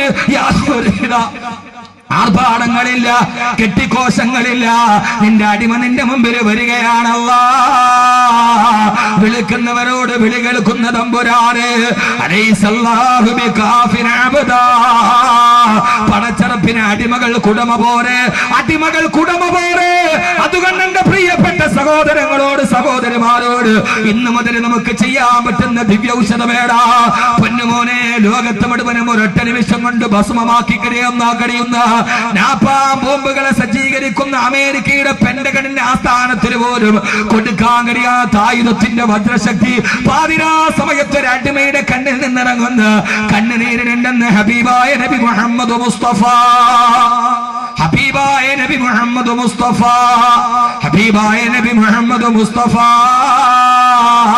അതുകൊണ്ടല്ലേ രാത്രി ഏകാന്തതയുടേടാ, രാത്രി വിജനതയിലും ഏകാന്തതയിലും പടച്ചറപ്പിനെ വിളിക്കുമ്പോഴാണ് ആ പടച്ചറപ്പിന്റെ ഭാഗത്ത് നിന്ന് തൽക്ഷമയം ഉത്തരം കിട്ടുക. അതുകൊണ്ടല്ലേ നാളെ പരലോകത്തിന്റെ പരസഹസ്ര കോടികൾ മുഴുവനും പരിഭ്രാന്തരായി പതറി നടക്കുന്ന കാര്യം പറഞ്ഞപ്പോ ആ സമയത്തുള്ള പറഞ്ഞതെന്താ? നാളെ അർശിന്റെ തണല് കിട്ടുന്ന 7 വിഭാഗത്തിൽ ഒരേ ഒരു വിഭാഗമാരാ. വറജുലനെ ദക്കറല്ലാഹ ഖാലിയാ ഫഫാലത് ഐനാ. ആരുമില്ലാത്ത ഏകാന്തതയുടെ വന്യതയുടെ വിജനതയുടെ മൂകതയുടെ നടുവ് പടച്ചറപ്പിന്റെ അടുക്കൽ പോയിരുന്നിട്ട് അവനെ കാണാൻ അവനല്ലാതെ രണ്ടാമതൊരാളില്ല.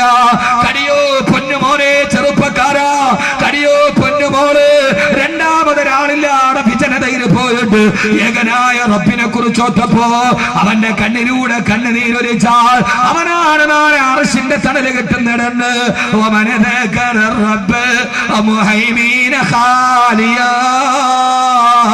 ففاضت به عيناه خوفا كالي ഈ സദസ്സിനോട് ഒരു കടിവരയിട്ട് പറയാനുള്ളത് രാത്രിക്ക് ഇത്രയേറെ പ്രത്യേകതയുള്ളത്. രാത്രി ഏകാന്തതയുടേതാണ്, രാത്രി വിജനതയുടേതാണ്. ഏകാന്തതയിലും വിജനതയിലും വെച്ച് പടച്ച റബ്ബിനെ വിളിക്കോ. വിശുദ്ധമായ ഖുർആൻ ഒരു അധ്യായമുണ്ട്, സൂറത്ത് യൂസുഫ്. 9 വയസ്സുകാരനായ യൂസുഫ് നബിയെ സഹോദരങ്ങൾ കൊല്ലാൻ വേണ്ടി കാട്ടിലേക്ക് കൊണ്ടുപോകുമ്പോ എത്രയോ പ്രാവശ്യം നിങ്ങൾ കേട്ടിട്ടുണ്ട്. ബഹുമാനപ്പെട്ട യൂസുഫ് നബി മുഫസ്സിരീങ്ങളുടെ അഭിപ്രായ പ്രകാരം ചിലര് പറയുന്നുണ്ട് 9 വയസ്സ്, ചിലര് പറയുന്നുണ്ട് 16 വയസ്സ് പ്രായം. പ്രബലമായ അഭിപ്രായം 9 വയസ്സെന്നാണ്. കാരണം ആ സഹോദരങ്ങളെ ഹമലൂഹു യൂസുഫ് നബിയെ ചുമന്നു കൊണ്ടുപോയെന്നാണ്. 16 വയസ്സുകാരനെ സാധാരണഗതിയിൽ ചുമക്കാറില്ല. അതുകൊണ്ട് 9 വയസ്സല്ലെങ്കിൽ 12 വയസ്സ് പ്രായം. ബഹുമാനപ്പെട്ട യൂസുഫ് നബി അലൈഹിസ്സലാത്തു വസ്സലാമിന് അന്ന് പ്രവാചകത്വം കിട്ടിയിട്ടില്ല, അന്ന് റിസാലത്ത് കിട്ടിയിട്ടില്ല. കേവലം പൊന്നുമോനെ നിനക്ക് കഴിയോ എനിക്ക് കഴിയോ ഉസ്താദേ, കാരാമൂര് താമസിക്കുന്ന ഒരു സാധാരണക്കാരന് വിജനതയിൽ വെച്ച് വിളിച്ച അങ്ങനെ റബ്ബ് വിളി കേൾക്കുമോ, പ്രത്യുത്തരം തരുമോ എന്ന് ചോദിച്ചാൽ അതിനുള്ള മറുപടിയാണ് പറയുന്നത്. വികാരങ്ങളില്ല, വിചാരങ്ങളില്ല, നുബൂവത്തില്ല, റിസാലത്തില്ല. ബഹുമാനപ്പെട്ട യൂസുഫ് നബി അലൈഹിസ്സലാത്തു വസ്സലാമിന് സഹോദരങ്ങൾ കൊല്ലാൻ പോകുമ്പോ മൂത്ത സഹോദരൻ പറഞ്ഞു വേണ്ട വേണ്ട ഇവനെ കൊല്ലണ്ട. വാൽകൂഹു ഫീ ഗയാബത്തിൽ ജുബ്, വാൽകൂഹു ഫീ ഗയാബത്തിൽ ജുബ്. ഈ യൂസുഫിനെ കിണറ്റിലേക്ക് വലിച്ചെറിയാമെന്ന് പറഞ്ഞ് പാരാഭാരം പോലെ പരന്നു കിടക്കുന്ന വിജനമായ കാട്, ഹിംസജന്തുക്കളും ചിഹ്നം വിളിക്കുന്ന കാട്ടാനകളും അല്ലസിക്കുന്ന കാട്, നിലവിളിച്ചാൽ കേൾക്കാൻ ഒരാൾ പോലുമില്ല. 12-9 വയസ്സുള്ള യൂസുഫ് നബിയെ വിശാലമായ കിണറിന്റെ പടിക്കെട്ടിൽ കൊണ്ടുപോയി സഹോദരങ്ങൾ വെച്ചു. എന്റെ പ്രിയപ്പെട്ട സഹോദരാ, കയ്യെന്നയച്ചാൽ കടലിലെ, കയ്യെന്നയച്ചാൽ കിണറ്റിലേക്ക്. ആ കിണറിന്റെ കെട്ടിന്റെ മുകൾ ഭാഗത്ത് 12 വയസ്സുകാരനായ യൂസുഫിനെ വെച്ചിട്ട് കയ്യെന്നയച്ചാൽ കിണറിന്റെ അടിയിലേക്ക്. തന്റെ പ്രിയപ്പെട്ട സഹോദരങ്ങൾ കൊല്ലാനൊരുങ്ങുമ്പോ വിജനമായ കാട്, സഹായിക്കാൻ ഒരാൾ പോലുമില്ല, വഴിയാത്രക്കാരുടെ രക്ഷണം പോലുമില്ല. തന്റെ പ്രിയപ്പെട്ട സഹോദരങ്ങളുടെ കയ്യിൽ കിടന്നിട്ട് യൂസുഫ് എന്ന 12 വയസ്സുകാരൻ പെടയുമ്പോ താഴേക്ക് നോക്കുമ്പോ കിണറിന്റെ അടിത്തട്ടിൽ നിന്ന് സർപ്പങ്ങളും തേളുകളും പാമ്പ് വിരിച്ചാടുമ്പോ, പണം വിരിച്ചാടുമ്പോ ആ സമയത്ത് താഴോട്ട് കാണുന്ന പാമ്പുകളുടെ വാഗണ്ട് പേടിച്ചമ്പരന്നു പോയ ബഹുമാനപ്പെട്ട യൂസുഫ് എന്ന ചെറുപ്പക്കാരന് 12 വയസ്സ് പ്രായം. സഹോദരങ്ങളെന്ന് കയ്യേച്ചാൽ കിണറ്റിലേക്ക്. ആ സമയത്ത് വിജനതയിലിരുന്ന് രക്ഷിക്കാൻ ആരാ ഉള്ളത്? ആകാശത്തേക്ക് നോക്കിയിട്ട് യൂസുഫ് എന്ന 12 വയസ്സുകാരൻ പറഞ്ഞു പത്രേ. ഇമാം റാസി റളിയല്ലാഹു അൻഹു രേഖപ്പെടുത്തുന്നുണ്ട്, അല്ലാഹുവിനെ നേരെ നോക്കിയിട്ട് റബ്ബേ, ആകാശത്തേക്ക് നോക്കിയിട്ട് അല്ലാഹുവേ അല്ലാഹുവേ യാ സാഹിറ ഗൈറ ഗായിബ്, യാ സാഹിറ ഗൈറ ഗായിബ്. അല്ലാഹുവേ, വിളിച്ചാൽ ഉത്തരം കേൾക്കുന്നവനെ തമ്പുരാനെ, അഗതികളെ നിരാലംബരെ സഹായിക്കുന്നവനെ തമ്പുരാനെ, വിളിച്ചാൽ കേൾക്കുന്നവനെ തമ്പുരാനെ. ഈ കിണറ്റിലേക്ക് ഞാൻ പോവുകയാണ്. അല്ലാഹുവേ, രക്ഷിക്കാൻ നീ അല്ലാതെ മറ്റൊരാളില്ല റബ്ബ്.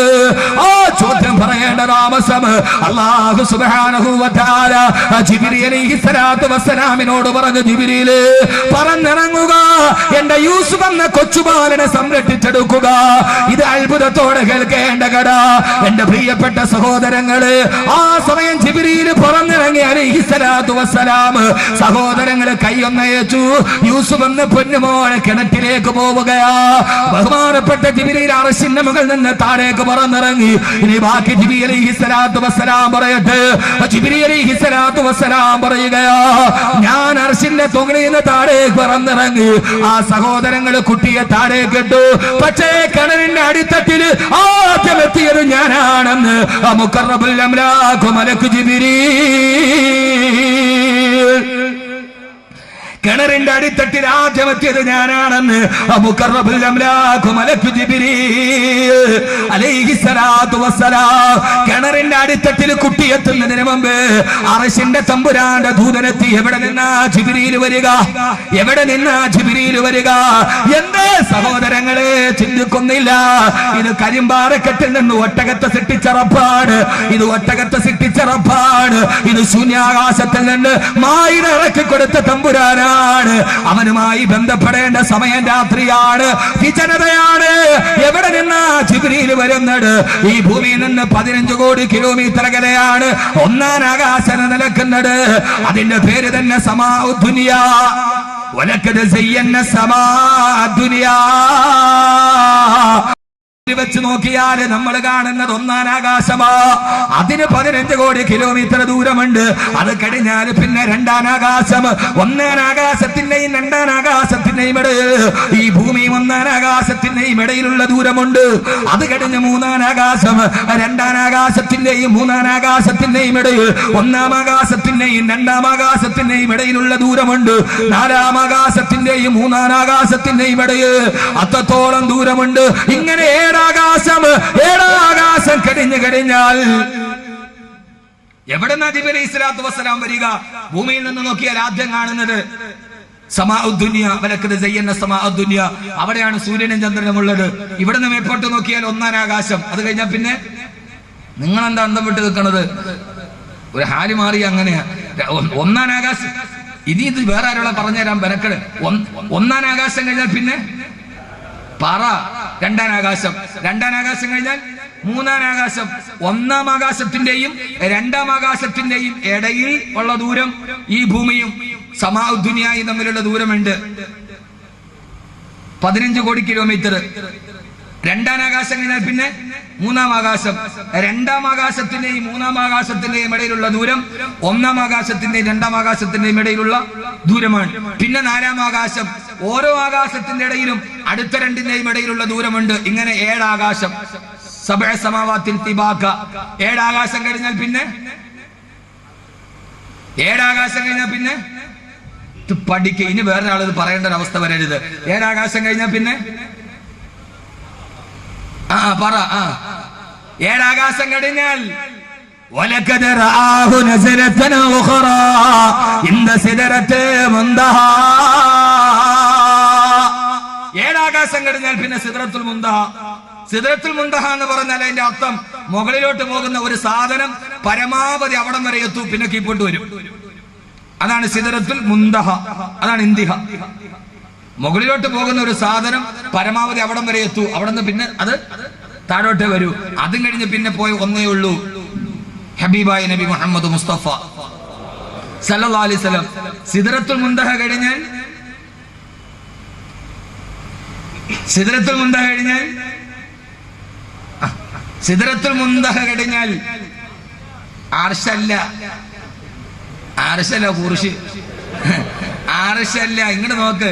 സിദ്റത്തുൽ മുൻതഹ കഴിഞ്ഞാൽ ഇതൊക്കെ ഇതിനിപ്പോ ബുഖാരി MBBS ഒന്നും വേണ്ട. ഇതിനൊരു ചിന്ത മാത്രം മതി. സിദ്റത്തുൽ മുൻതഹ അവിടം വരെ പോകാൻ പറ്റൂ. അത് കഴിഞ്ഞാൽ പിന്നെ എന്താ? അത് കഴിഞ്ഞാൽ പിന്നെ ബഹറുൻ നൂർ. അത് കഴിഞ്ഞാൽ പിന്നെ ബഹറുൻ നൂർ. അത് കഴിഞ്ഞാൽ പിന്നെ ഒരു കടല. അവിടെ എത്തിയപ്പോഴാണ്. അത് കഴിഞ്ഞാൽ പിന്നെ കടല. കടല് കഴിഞ്ഞ് പിന്നെ പോകാൻ പറ്റുമോ? ഇപ്പൊ ഞാനും റസാഖ് ഉസ്താദും കൂടെ ഇവിടെ നിന്ന് നേരെ എവിടെ പോയി എന്ന് വിചാരിക്കുക, എറണാകുളത്ത് പോയി. നടന്ന് കടലിന്റെ അടുത്തെത്തി. അപ്പൊ പിന്നെ ഇനിയിപ്പോ എന്തേ പറ്റൂ? ഇനി തിരിച്ചു പോരലേ പറ്റൂ. അങ്ങോട്ട് പോകാൻ പറ്റൂല. കാരണം എന്താ? കടലാണ്. ഒന്നുകിൽ തിരിച്ചു പോരണം, അല്ലെങ്കിൽ പിന്നെ ഞങ്ങൾ ഒരാൾ തങ്ങളുപ്പാപ്പാവണം, കറാമത്ത് കാണിക്കണം. രണ്ടാലൊന്ന് നടക്കണം. കറാമത്ത് തൽക്കാലം നടക്കാത്തോണ്ട് തിരിച്ചടക്കാനേ നിവൃത്തിയുള്ളൂ. അപ്പൊ സിദ്റത്തുൽ മുൻതഹ കഴിഞ്ഞാൽ പിന്നെ കടലാണ്. ആ കടലിന്റെ മുമ്പിൽ എത്തിയപ്പോഴാണ് ഹത്താലി ബഹിരിൻ നൂരി ജിബ്രീലും വഖഫ്. ഹത്താലി ബഹിരിൻ നൂരി ജിബ്രീലും വഖഫ്. ദൈനി തഖദ്ദമ യാ ഹബീബി ലാ തഖഫ്. അബ്ശിർ തുനാദി റബ്ബകൽ ഖയ്യൂമ. ഇവിടം വരെ നബിയെ ജിബ്രീൽ വരാൻ പറ്റൂ. ഇനി കടൽ കടന്ന് അങ്ങ് പോയിക്കൊള്ളുക. അപ്പൊ സിദ്റത്തുൽ മുൻതഹ കഴിഞ്ഞാൽ ബഹറുൻ നൂർ. ആ കടൽ കടന്നാൽ പിന്നെ ഇന്ദഹാ ജന്നത്തുൽ മഅവാ.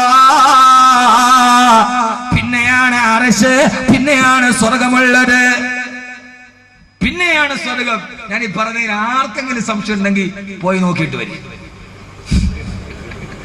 ആർക്കെങ്കിലും സംശയം ഉണ്ടെങ്കിൽ പോയി നോക്കിയിട്ട് വരും. ഇതാണ് ഘടന. ഈ അർശിൽ ഇത്രയും അകലെ നിന്നാണ് ജിബ്രീൽ അലൈഹിസ്സലാത്തു വസ്സലാം വരുന്നത്. കുട്ടിയെ യൂസുഫ് നബി അലൈഹിസ്സലാത്തു വസ്സലാമിനെ 12 വയസ്സേ കുട്ടിക്കുള്ളൂ. കിണറിന്റെ മുകളിൽ നിന്ന് താടോട്ടിട്ടു. ജിബ്രീൽ ഇവിടെ നിന്ന്, അല്ലെ ഈ ദൂരം പറയാൻ വേണ്ടി ഞാൻ പറഞ്ഞു, ജിബ്രീൽ ഇവിടെ നിന്ന് താഴേക്ക് വന്നു അലൈഹിസ്സലാത്തു വസ്സലാം. ഇമാം റാസി റളിയല്ലാഹു തആല രേഖപ്പെടുത്തുന്നുണ്ട്, ജിബ്രീൽ അലൈഹിസ്സലാത്തു വസ്സലാം പറയുകയാ, കിണറിന്റെ അടിത്തട്ടിൽ ആദ്യം എത്തിയത് ഞാനായിരുന്നു, പിന്നെ കുട്ടി എത്തിയത്. വിജനതയുടെ വിളി, വിജനതയിലെ ദുആ. അതുകൊണ്ടാണ് രാത്രിയിൽ വഅലിന്റെ സദസ്സിൽ ഇങ്ങനെ ദുആ ചെയ്യുക. ഇത് വെറുതെ ഒന്നുമല്ല. രാത്രി വിജനമാണ്, രാത്രി ഏകാന്തതയാണ്. ആ സമയത്ത് അള്ളാഹുവിനോട് ചോദിച്ചാൽ തരും എന്ന കാര്യം ഉറപ്പാണ്. പക്ഷേ നമുക്ക് ആ സമയത്ത് എഴുന്നേറ്റ് നിൽക്കാൻ പറ്റുന്നില്ല എന്നുള്ളതാണ് വിഷയം.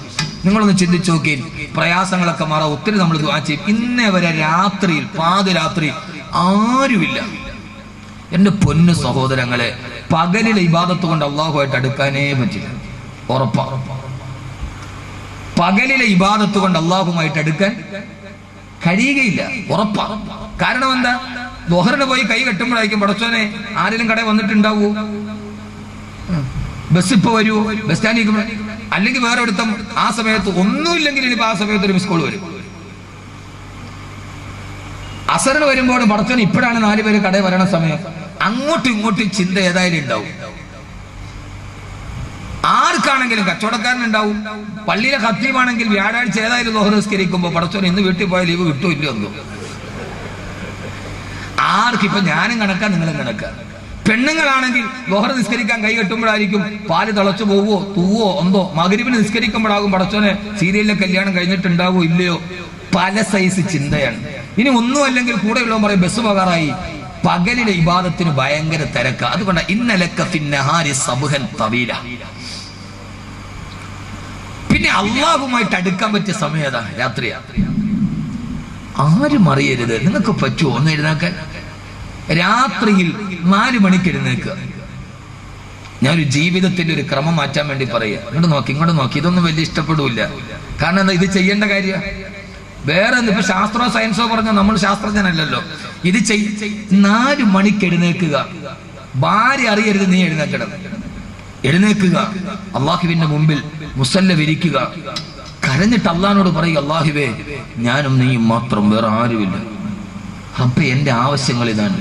ഞാൻ പാപിയാണ്, പടച്ചവനെ ഞാൻ തെറ്റ് ചെയ്തിട്ടുണ്ട്, ഞാനത് സമ്മതിക്കുന്നു അള്ളാഹുവേ. പക്ഷെ നീ എന്നെ പരീക്ഷിക്കരുത് തമ്പുരാനെ. എന്റെ സങ്കടം എന്നേക്കാൾ നന്നായിട്ട് അറിയാവുന്നത് നിനക്ക് മാത്രമാണ് അള്ളാഹുവേ. നഹ്നു അഖ്റബു ഇലൈഹി മിൻ ഹബ്ലിൽ വരീദ് എന്ന് നമ്മൾ ചെയ്ത പാപങ്ങൾ മുഴുവൻ റബ്ബിനോട് പറയണം. ഭാര്യ അറിയ പോലും ചെയ്യരുത്. അറിഞ്ഞ് ഈ പാപം പറയണ കേട്ടാൽ അന്ന് തലാഖ് സംഭവിക്കും. അവൾ എഴുന്നേക്കാൻ പാടില്ല. എഴുന്നേറ്റാൽ നമ്മൾ ഈ പറയണത് എങ്ങാനും അബദ്ധത്തെ കേട്ടാൽ ഉറപ്പായിട്ട് എന്തിട്ട്. ഞാനിപ്പോ ഈ ഫെബ്രുവരി 4-ാം തീയതി കൊപ്പത്തൊരു പ്രസംഗം നടത്തി. ക്യാൻസർ ഖുർആനിലൂടെ മോചനം. ലോകാവസാനത്തിന് ശേഷം ഞാൻ നടത്തിയ ഒരു പ്രസംഗം, ക്യാൻസർ ഖുർആനിലൂടെ മോചനം. 300 ക്യാൻസർ രോഗികൾ ആ സദസ്സിലുണ്ട്. അവിടെ വെച്ചാൽ ഞാൻ അത് പ്രസംഗിക്കും. തിരുവനന്തപുരം ആർസിസിയിൽ നിന്ന് 99% ക്യാൻസർ വന്ന മടക്കിയ രോഗി ആ സദസ്സിലുണ്ട്. അൽഹംദുലില്ലാ ആ സദസ്സിൽ ഞാൻ പൈസ പിരിക്കണ്ടെന്ന് സംഘാടകർ, പിരിവില്ലാത്ത സദസ്സാണ്. അങ്ങനെ വളരെ അപൂർവമായിട്ട് സംഭവിക്കാറുള്ളത്. പിരിക്കണ്ടെന്ന് പറഞ്ഞിട്ട് എനിക്കൊരു ഹാല് മാറി ഞാൻ പിരിച്ചു. 66,666 പറയാൻ വേണ്ടി 15 പേര് പറഞ്ഞു. 15 പേര് പിരിവില്ലാത്ത സദസ്സ്. വലിയ ഇപ്പൊ ഞാൻ തിരൂര് ഖുർആനിലെ ആദ്യ രാത്രി സംസാരിച്ചു. പോസ്റ്ററിൽ സംഘാടകർ എഴുതി സദസ്സിൽ പിരിവുണ്ടായിരിക്കുന്നല്ല. അങ്ങനെ ഇന്നേ ഒരു അത് നടത്തിയിട്ടില്ല. എന്ത് ജനം പാടത്ത്, ഒരു വലിയ പാടം, ഒരു 10 ഏക്കർ പാടം മുഴുവൻ ജനം. അപ്പൊ സദസ്സിൽ എഴുതി പിരിവ് വേണ്ട, അവർക്ക് പൈസ എടുത്ത് നടത്തിയത്. പക്ഷെ ബക്കറ്റ് പിരിവ് മാത്രം 13 ലക്ഷം രൂപയാണ്. അന്നത്തെ വെറും പാട്ടപ്പിരിവ്, ബക്കറ്റ് പിരിവ് മാത്രം 13 ലക്ഷം രൂപ. പിരിവില്ലാന്ന് പറഞ്ഞ് നിർത്തിയാൽ പിരിവ് കിട്ടും. അന്ന് എനിക്കെന്നോ ഹാല് മാറി. അവരെല്ലാവരും മനസ്സിലാതെ പിരിവ് വേണ്ടെന്ന്. ഞാൻ ഒരു ഹാല് മാറി പിരിച്ചു. 66,666. ആദ്യം തന്നെ 99% ക്യാൻസർ ബാധിച്ച രോഗിയാണ്. കഴിഞ്ഞ 14-ാം തീയതി ഉച്ചയ്ക്ക് എന്റെ ഫോണിൽ വിളിച്ചു അതിന്റെ ഒരു സംഘാടകൻ. അയാൾ എന്റെ കൂടെ കഴിഞ്ഞ വർഷം ഈജിപ്തിൽ സിയാറത്തിന് വന്ന ചെറുപ്പക്കാരൻ.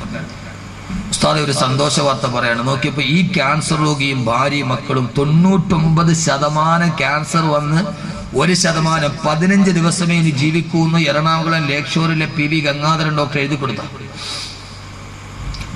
അയാൾ അവിടെ വന്നിട്ട് പറഞ്ഞു, ഉസ്താദെ ഇന്നലെ ടെസ്റ്റ് ചെയ്യുമ്പോൾ 1% ക്യാൻസർ പോലും ശരീരത്തിലില്ല. 1% ക്യാൻസർ പോലും ശരീരത്തിലില്ല. ആ ഒരൊറ്റ സദസ്. അങ്ങനെ കുറെ അത്ഭുതങ്ങൾ നടന്നിട്ടുണ്ട്. ഇൻഷാ അല്ലാഹ് നമുക്ക് അവസാനം പറയാം. അള്ളാഹു സ്വീകരിക്കട്ടെ, അള്ളാഹു സ്വീകരിക്കുമാറാകട്ടെ. എന്റെ പ്രിയപ്പെട്ട സഹോദരങ്ങൾ, ഇപ്പോഴേ പേപ്പർ വരെ അതൊന്നും ആയിട്ടില്ല. അവിടെ ഞാൻ വാത് പറഞ്ഞുകൊണ്ടിരിക്കുമ്പോ ഒരു സഹോദരി എന്തെങ്കിലും ഒരു പേപ്പർ എഴുതി തന്നു ദുആ ചെയ്യാൻ. ഇത് നടന്ന സംഭവമാണ്. ഇല്ല ഷാഫി ഇവിടെ ഉണ്ട്. എന്താണെന്നറിയാവോ? ഉസ്താദെ കാര്യമായിട്ടൊന്ന് ദുആ ചെയ്യണം. ഞാൻ വായിച്ചു, പരസ്യമായിട്ട് വായിച്ചു. അവിടെ കൂടിയ 80,000-ലധികം ആളുകൾ ആ സദസ്സിലുണ്ട്. അന്ന് ആ സദസ്സിൽ പങ്കെടുത്ത ധാരാളം ആളുകൾ ഇവിടെയുണ്ട്, തിരൂരൊക്കെ ഉള്ള ആളുകൾ. ഷാഫി ഉണ്ടായിരുന്നല്ലോ. ഞാൻ ഷഹീറും വന്നില്ലേ, ഉറക്ക വായിച്ചു. എഴുതിയിരിക്കുന്ന ഉസ്താദെ എന്റെ ഭർത്താവിന് കാര്യമായി നിങ്ങൾ ദുആ ചെയ്യണം, എന്റെ ഭർത്താവിന് വേണ്ടി. താഴെ എഴുതിയിരിക്കുന്നു എന്താ കാര്യം? രോഗമൊന്നുമല്ല, എന്റെ ഭർത്താവിന് 3 സ്ത്രീകളുമായി അവിഹിത ബന്ധമുണ്ട്. ഭാര്യ എഴുതി തന്നതാണ്, ഞാൻ വായിച്ചതാണോ പരസ്യമായി? തമാശ എവിടെയല്ല. ഞാൻ ദുആ ചെയ്യണം എന്തിനാ? എന്റെ ഭർത്താവിന് 3 സ്ത്രീകളുമായിട്ട് അവിഹിത ബന്ധമുണ്ട്. എന്നിട്ട് അതിന്റെ താഴെ എഴുതിയിരിക്കുന്നു ആ 3 സ്ത്രീകളും ഉസ്താദിന്റെ മുമ്പിൽ വാതൊക്കെ അവിടെ ഇരിപ്പുണ്ട്. സദസ്സിൽ സംഭവിച്ചാണ്. എന്റെ ഭർത്താവും ഉസ്താദിന് മുമ്പ് വിളിച്ചോണ്ടിരിപ്പുണ്ട്. ഉസ്താദ് ഈ സദസ്സിൽ വെച്ചതൊന്ന് പറയണം. അപ്പൊ എന്താ അതിന്റെ അർത്ഥം? നിസ്കാരമുണ്ടോ? ഉണ്ട്. സക്കാത്തുണ്ടോ? ഉണ്ട്. ദീനിന്റെ അടയാളങ്ങളൊക്കെ ഉണ്ടോ? നിസ്കാര തഴമ്പുണ്ടോ? ഉണ്ട്. തഴമ്പിന് ഇപ്പൊ വലിയ പാടുവല്ലോ ഉണ്ട്. ബാംഗ്ലൂരിൽ നിന്ന് ഒരുമാതിരി നമ്മുടെ പള്ളിയിൽ കൊണ്ടിട്ടിട്ടുണ്ട്. 3 പ്രാവശ്യം ഒരച്ച തഴമ്പ് ഉറപ്പാ. അപ്പൊ അടയാളങ്ങളുണ്ടോ? ഉണ്ട്. വഅദിന്റെ സദസ്സിലുണ്ടോ? ഉണ്ട്. യഥാർത്ഥത്തിൽ ഒരു മനുഷ്യൻ അള്ളാഹുമായിട്ട് അടുക്കുന്നപ്പോഴാണ് അവന്റെ തഖ്വയുടെ മാനദണ്ഡം മാറുന്നത്. അതില്ലാത്തടത്തോളം കാലം നിങ്ങൾ ജനങ്ങളെ പേടിച്ചിട്ട് നന്നായിട്ട് നടക്കുന്നു എന്നല്ലാതെ അള്ളാഹിനെ പേടിച്ചിട്ട് നിങ്ങൾ എങ്ങനെയാ നടന്നിട്ടുള്ളത്? അള്ളാഹു നമുക്ക് ബോധം തരട്ടെ, അള്ളാഹു നമുക്ക് ബോധം തരട്ടെ, അള്ളാഹു നമുക്ക് ബോധം തരട്ടെ. എന്റെ പ്രിയപ്പെട്ട സഹോദരങ്ങളെ, ആരെങ്കിലും ഒരു സഹോദരനോ സഹോദരി രാത്രിയിൽ എല്ലാവരും ഉറക്കുക. ഇൻഷാല്ലാഹ് നമുക്കൊന്ന് ചെയ്തു നോക്കിക്കൂടെ? ഒരു 4 മണിക്ക് എഴുന്നേൽക്കുക പറ്റൂലേ? എന്താ വെറുതെ നിങ്ങൾ വളർക്കാൻ വന്നത്? ഒരു 4 മണിക്ക് എഴുന്നേക്കാൻ പറ്റൂലേ? ഇപ്പൊ ഇശാ നിസ്കാരം നടക്കണത് 7:30 8 മണിയാകുമ്പോ ഇശാന്റെ ജമാഅത്ത് കഴിയും. ഇല്ലല്ലോ, 8:30 നീ ഇവിടെ വന്ന ശംസു 106 എന്റെ 106ാമത്തെ സദസ്സിലാണോ? 106ാമത്തെ സദസ് മലപ്പുറത്തുകാരന്. അവിടെ നിന്ന് വന്ന വേറെ ആരുണ്ട് കൂടെ? ഒറ്റയ്ക്ക. മലപ്പുറത്ത് പെരിന്തൽമണ്ണ 106ാമത്തെ സദസ്. ഇതൊരു ഹുബ്ബാണ് സഹോദരങ്ങളെ. ആ ഹുബ്ബ് 106ാമത്തെ സദസ്സാണ്. ഇപ്പൊ 108ആയി. അള്ളാഹു നല്ല തൗഫീഖ് കൊടുക്കട്ടെ, അള്ളാഹു നല്ല ആഫിയത്ത് കൊടുക്കട്ടെ. തിരൂരിൽ നിന്ന് ഒരു ഭാര്യയും ഭർത്താവും വന്നിട്ടുണ്ട്. തിരൂരിൽ നിന്ന്. ഇതൊരു ഹുബ്ബാണ്. എന്ത് ഹുബ്ബാന്ന് എനിക്ക് തന്നെ അറിഞ്ഞുകൂടാ. ആദരവായ പ്രവാചകൻ നബി മുഹമ്മദ് മുസ്തഫ സല്ലല്ലാഹു അലൈഹി വസല്ലം, ഒന്നാമത്തെ കാര്യം, നിങ്ങളുടെ എല്ലാ പ്രയാസവും മാറണോ? ഞാൻ ബാക്കിയും കൂടെ പറയാം. 4 മണിക്ക് എഴുന്നേക്കണം ഇൻഷാ അല്ലാഹ്. ഉറക്കപ്പറ, ഉറക്ക ഇൻഷാ അല്ലാഹ്. എന്ത് ഉസ്താദ് 4 മണിക്ക് എഴുന്നേക്കാൻ എന്താ പ്രശ്നം എന്നറിയോ? നമ്മൾ നേരത്തെ കിടന്ന് ഉറങ്ങൂല, അതാണ് പ്രശ്നം. 8:30ക്ക് ഇശാ കഴിഞ്ഞാൽ 9 10 മണിക്ക് കിടന്നൂടെ? 10 മണിക്ക് കിടന്നാൽ 4 മണിക്ക് എഴുന്നേറ്റാൽ 6 മണിക്കൂർ ഉറക്കം കിട്ടൂലോ? അത് പറ്റൂല.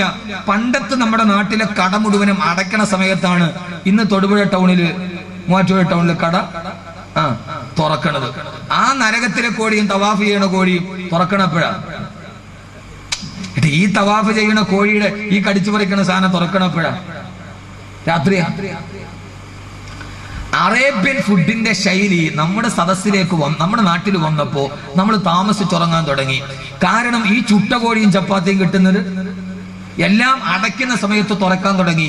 നമ്മൾ ഇശായിന് ശേഷം ഭാര്യ മക്കളും എല്ലാം കൂടെ കൂടി തൊടുപുഴയൊക്കെ എന്താ തിരക്ക്, ഈ സാധനം വലിച്ചത് പണ്ടൊക്കെ നമ്മുടെ പെണ്ണുങ്ങൾ ഈ വീട്ടിൽ ഇരുന്ന് ചക്കക്കുരു ചുട്ടു എന്നല്ലാതെ വെളിയിലിറങ്ങിയിട്ട് തിന്നൊരു സ്വഭാവം നിങ്ങൾ കണ്ടിട്ടുണ്ട് നമ്മുടെ വാപ്പായമ്മ? ഇന്നില്ല. കാരണം എന്താ? റസൂലുള്ളാഹി സ്വല്ലല്ലാഹു അലൈഹി വസല്ലം പഠിപ്പിച്ചെന്നൊരു സുന്നത്തിന്റെ പാതയുണ്ട്. ആദരവായ റസൂലുള്ളാഹി സ്വല്ലല്ലാഹു അലൈഹി വസല്ലം നഹാ റസൂലുള്ളാഹി സ്വല്ലല്ലാഹു അലൈഹി വസല്ലം അനിസമുരി, രാക്കത പറഞ്ഞിട്ടിരിക്കുന്നതിനെ ഹബീബായ നബി തങ്ങൾ വെറുത്തിരുന്നു. ഒന്ന്. രണ്ട് ഹദീസ് നന്നായിട്ട് പഠിക്കണം. നഹാ റസൂലുള്ളാഹി സ്വല്ലല്ലാഹു അലൈഹി വസല്ലം അനിസമുരി, രാക്കത പറയുന്നതിനെ റസൂലുള്ളാഹി സ്വല്ലല്ലാഹു അലൈഹി വസല്ലം നിരോധിച്ചു. രാക്കത പറയാൻ പാടില്ല എന്ന് പറഞ്ഞാൽ രാത്രിയിൽ ഫേസ്ബുക്ക്, ബ്ലൂടൂത്ത്, വാട്സപ്പ് പറ്റൂല. ഒന്ന്. മാറ്റണം മോനെ, ഇങ്ങോട്ട് നോക്ക്, ഇത് വെറുതെ വാതു പറയാൻ ഞാൻ വന്നതല്ല. രണ്ട് രാത്രിയിൽ എല്ലാം കഴിഞ്ഞാൽ ഇശാ കഴിഞ്ഞാൽ പിന്നെ പണ്ട് ദിക്ർ ചെയ്തവന്റെ രണ്ട് കയ്യിൽ മൊബൈൽ ഇങ്ങനെ ഇരിക്കുക, ചാറ്റിംഗ്. രണ്ട്. വകാന റസൂലുള്ളാഹി സ്വല്ലല്ലാഹു അലൈഹി വസല്ലം യക്റഹുൽ കലാമ ബഅദൽ ഇശാ, ഇശാ നമസ്കാരത്തിന് ശേഷം സഹാബത്തുകൾ പള്ളിയുടെ പ്രാന്തപ്രദേശത്ത് പോലും കൂടിയിരുന്ന് വർത്തമാനം പറയുന്നതിനെ അല്ലാഹുവിന്റെ റസൂൽ ഇഷ്ടപ്പെട്ടിരുന്നില്ല. ഇശാ നമസ്കാരം കഴിഞ്ഞാൽ തിരിച്ചു വീട്ടിലേക്ക് പോവുക, നേരത്തെ കിടന്നുറങ്ങുക, എന്നിട്ട് പാതിരാത്രി ആകുമ്പോ എഴുന്നേൽക്കുക. കാരണം എന്തെന്നറിയോ സഹോദരങ്ങളെ? ആ ഒരു മാനസിക അവസ്ഥക്ക് മാത്രമേ നിന്റെ പ്രയാസങ്ങളെ മാറ്റാൻ കഴിയുകയുള്ളൂ. ഒരു കാര്യം ആദരവായ റസൂലുള്ളാഹി സ്വല്ലല്ലാഹു അലൈഹി വസല്ലമ, കാരണം എന്തെന്നറിയോ? ഞാനിത് പറഞ്ഞത് വെറുതെയല്ല. എന്റെ സദസ്സുകളിൽ ഏതാണ്ട് 33,000-ലധികം ആളുകൾ അവരുടെ പ്രയാസങ്ങൾ മാറാൻ 6,666 രൂപ നേർച്ചയാക്കിയിട്ടുണ്ട്. എത്രയോ സഹോദരങ്ങൾ സ്വർണ്ണാഭരണങ്ങൾ നൽകിയിട്ടുണ്ട്. എന്റെ പ്രിയപ്പെട്ട സഹോദരങ്ങളെ, കഴിഞ്ഞ മാസം ഞാൻ എന്റെ സ്വദേശമായ കാഞ്ഞാറ് പ്രസംഗിക്കുമ്പോഴും എന്റെ കൂട്ടുകാരും എന്റെ നാട്ടുകാരും എന്റെ വീട്ടുകാരും അടക്കമുള്ള എത്രയോ ആളുകളാണ് സദഖയിൽ പങ്കെടുത്തത്. പക്ഷേ നിങ്ങൾക്കറിയോ, ആദരവായ പ്രവാചകൻ നബി മുഹമ്മദ് മുസ്തഫ സല്ലല്ലാഹു അലൈഹി വസല്ലമയോട് ഖുർആൻ പഠിപ്പിച്ചു കൊടുത്തൊരു പാഠമുണ്ട്. എന്റെ പ്രയാസങ്ങളൊന്ന് മാറാൻ, എന്റെ ദുഃഖങ്ങളൊന്ന് മാറാൻ ഏത് സഹായമാണ് എനിക്ക് കിട്ടുക എന്ന് പേടിച്ചു വിറച്ചിട്ട് നമ്മൾ ആശയോടെ ഇരിക്കുമ്പോ അല്ലാഹുവിന്റെ റസൂൽ നബി മുഹമ്മദ് മുസ്തഫ സല്ലല്ലാഹു അലൈഹി വസല്ലം പ്രിയപ്പെട്ട ഭാര്യയും വഫാത്തായി, ഏകാവലംബമായ പ്രിയപ്പെട്ട മൂത്താപ്പയും വഫാത്തായി, ഏകനായി, അനാഥനായി, വ്യതിത ചിത്തനായി, ശ്രദ്ധിത ചിത്തനായി അല്ലാഹുവിന്റെ റസൂൽ 1000 സങ്കടക്കടലിൽ ഇങ്ങനെ അല്ലാതെ ആരാണ് എനിക്കൊരു സഹായമുള്ളത്, ആരാണ് എന്നെ രക്ഷിക്കാനുള്ളത്? അവസാനം എന്ന നാട്ടുകാരുടെ പീഡനം സഹിക്കാൻ കഴിയാതെ അല്ലാഹുവിന്റെ റസൂലും റളിയല്ലാഹു അൻഹുവിന്റെ വീട്ടില് തന്റെ ഓലക്കുടിലിൽ ദുഃഖത്തോട് അല്ലാഹുവിന്റെ റസൂൽ ഒരു രാത്രിയിലെ കിടക്കുമ്പോഴല്ലയോ ഖുർആനിലെ രാത്രിയുടെ രണ്ടാമത്തെ സവിശേഷത, ആ സമയത്ത് രാത്രിയിൽ കിടക്കുമ്പോഴല്ലയോ 1000 ദുഃഖമാണ്. അല്ലാഹുവേ, എന്റെ ഭാര്യ മരിച്ചു, എന്റെ പ്രിയപ്പെട്ട മൂത്താപ്പയും ഇവിടെ പറഞ്ഞു പോയി, എന്റെ നാട്ടുകാരൻ ആക്രമിക്കുകയാണ്, എന്നെ സഹായിക്കാൻ ആരുമില്ല. അല്ലാഹ്, എവിടെയാണ് രക്ഷയുടെ വഴി എന്ന് വിചാരിച്ചു കിടക്കുമ്പോ ആ സമയത്തല്ലയോ ആയത്തിറങ്ങിയത് നബിയേ, അതൊക്കെ കണ്ട നബിയേ, വ്യസനിക്കണ്ട നബിയേ, ഞാനല്ലേ കൂടെയുള്ളത് നബിയേ. വമിനൽ ലൈലി ഫതഹജ്ജദു ബിഹി നാഫിലതൻ ലക അസാ അയ്യബഅതക റബ്ബുക മഖാമൻ മഹ്മൂദാ وقل ربي ادخلني مدخل صدق واخرجني مخرج صدق واجعل لي من لدنك سلطانا نصيرا. ഒരാലംബമില്ലാതെ അവലംബമില്ലാതെ പൊട്ടിക്കരന്നുകൊണ്ട് ജീവിതത്തിന്റെ പ്രയാസത്തിൽ കിടക്കുമ്പോ അല്ലാഹുവിന്റെ റസൂലിന് പ്രയാസം മാറാൻ, ആ ദുഃഖം മാറാൻ പറഞ്ഞു കൊടുത്ത പോമ്പടിയടാ. പെങ്ങളെ, ദുഃഖം മാറണോ, രോഗം മാറണോ, കടം മാറണോ, ഒരേ ഒരു ഔഷധമൂലിയാണെന്നറിയോ? അത് രാവിലെ പത്രത്തിൽ കാണുന്ന മാന്ത്രിക ഏരസ് കെട്ടുമ്പോഴല്ല, കളരിത്തൊടി ഉസ്മാന്റെ ഹൈക്കല് കെട്ടുമ്പോഴല്ല, ഏതെങ്കിലും ജ്യോതിഷിയുടെ പാടത്ത് ചെല്ലുമ്പോഴല്ല. അല്ലാഹുവിന്റെ ഖുർആൻ പഠിപ്പിച്ചു കൊടുത്തത്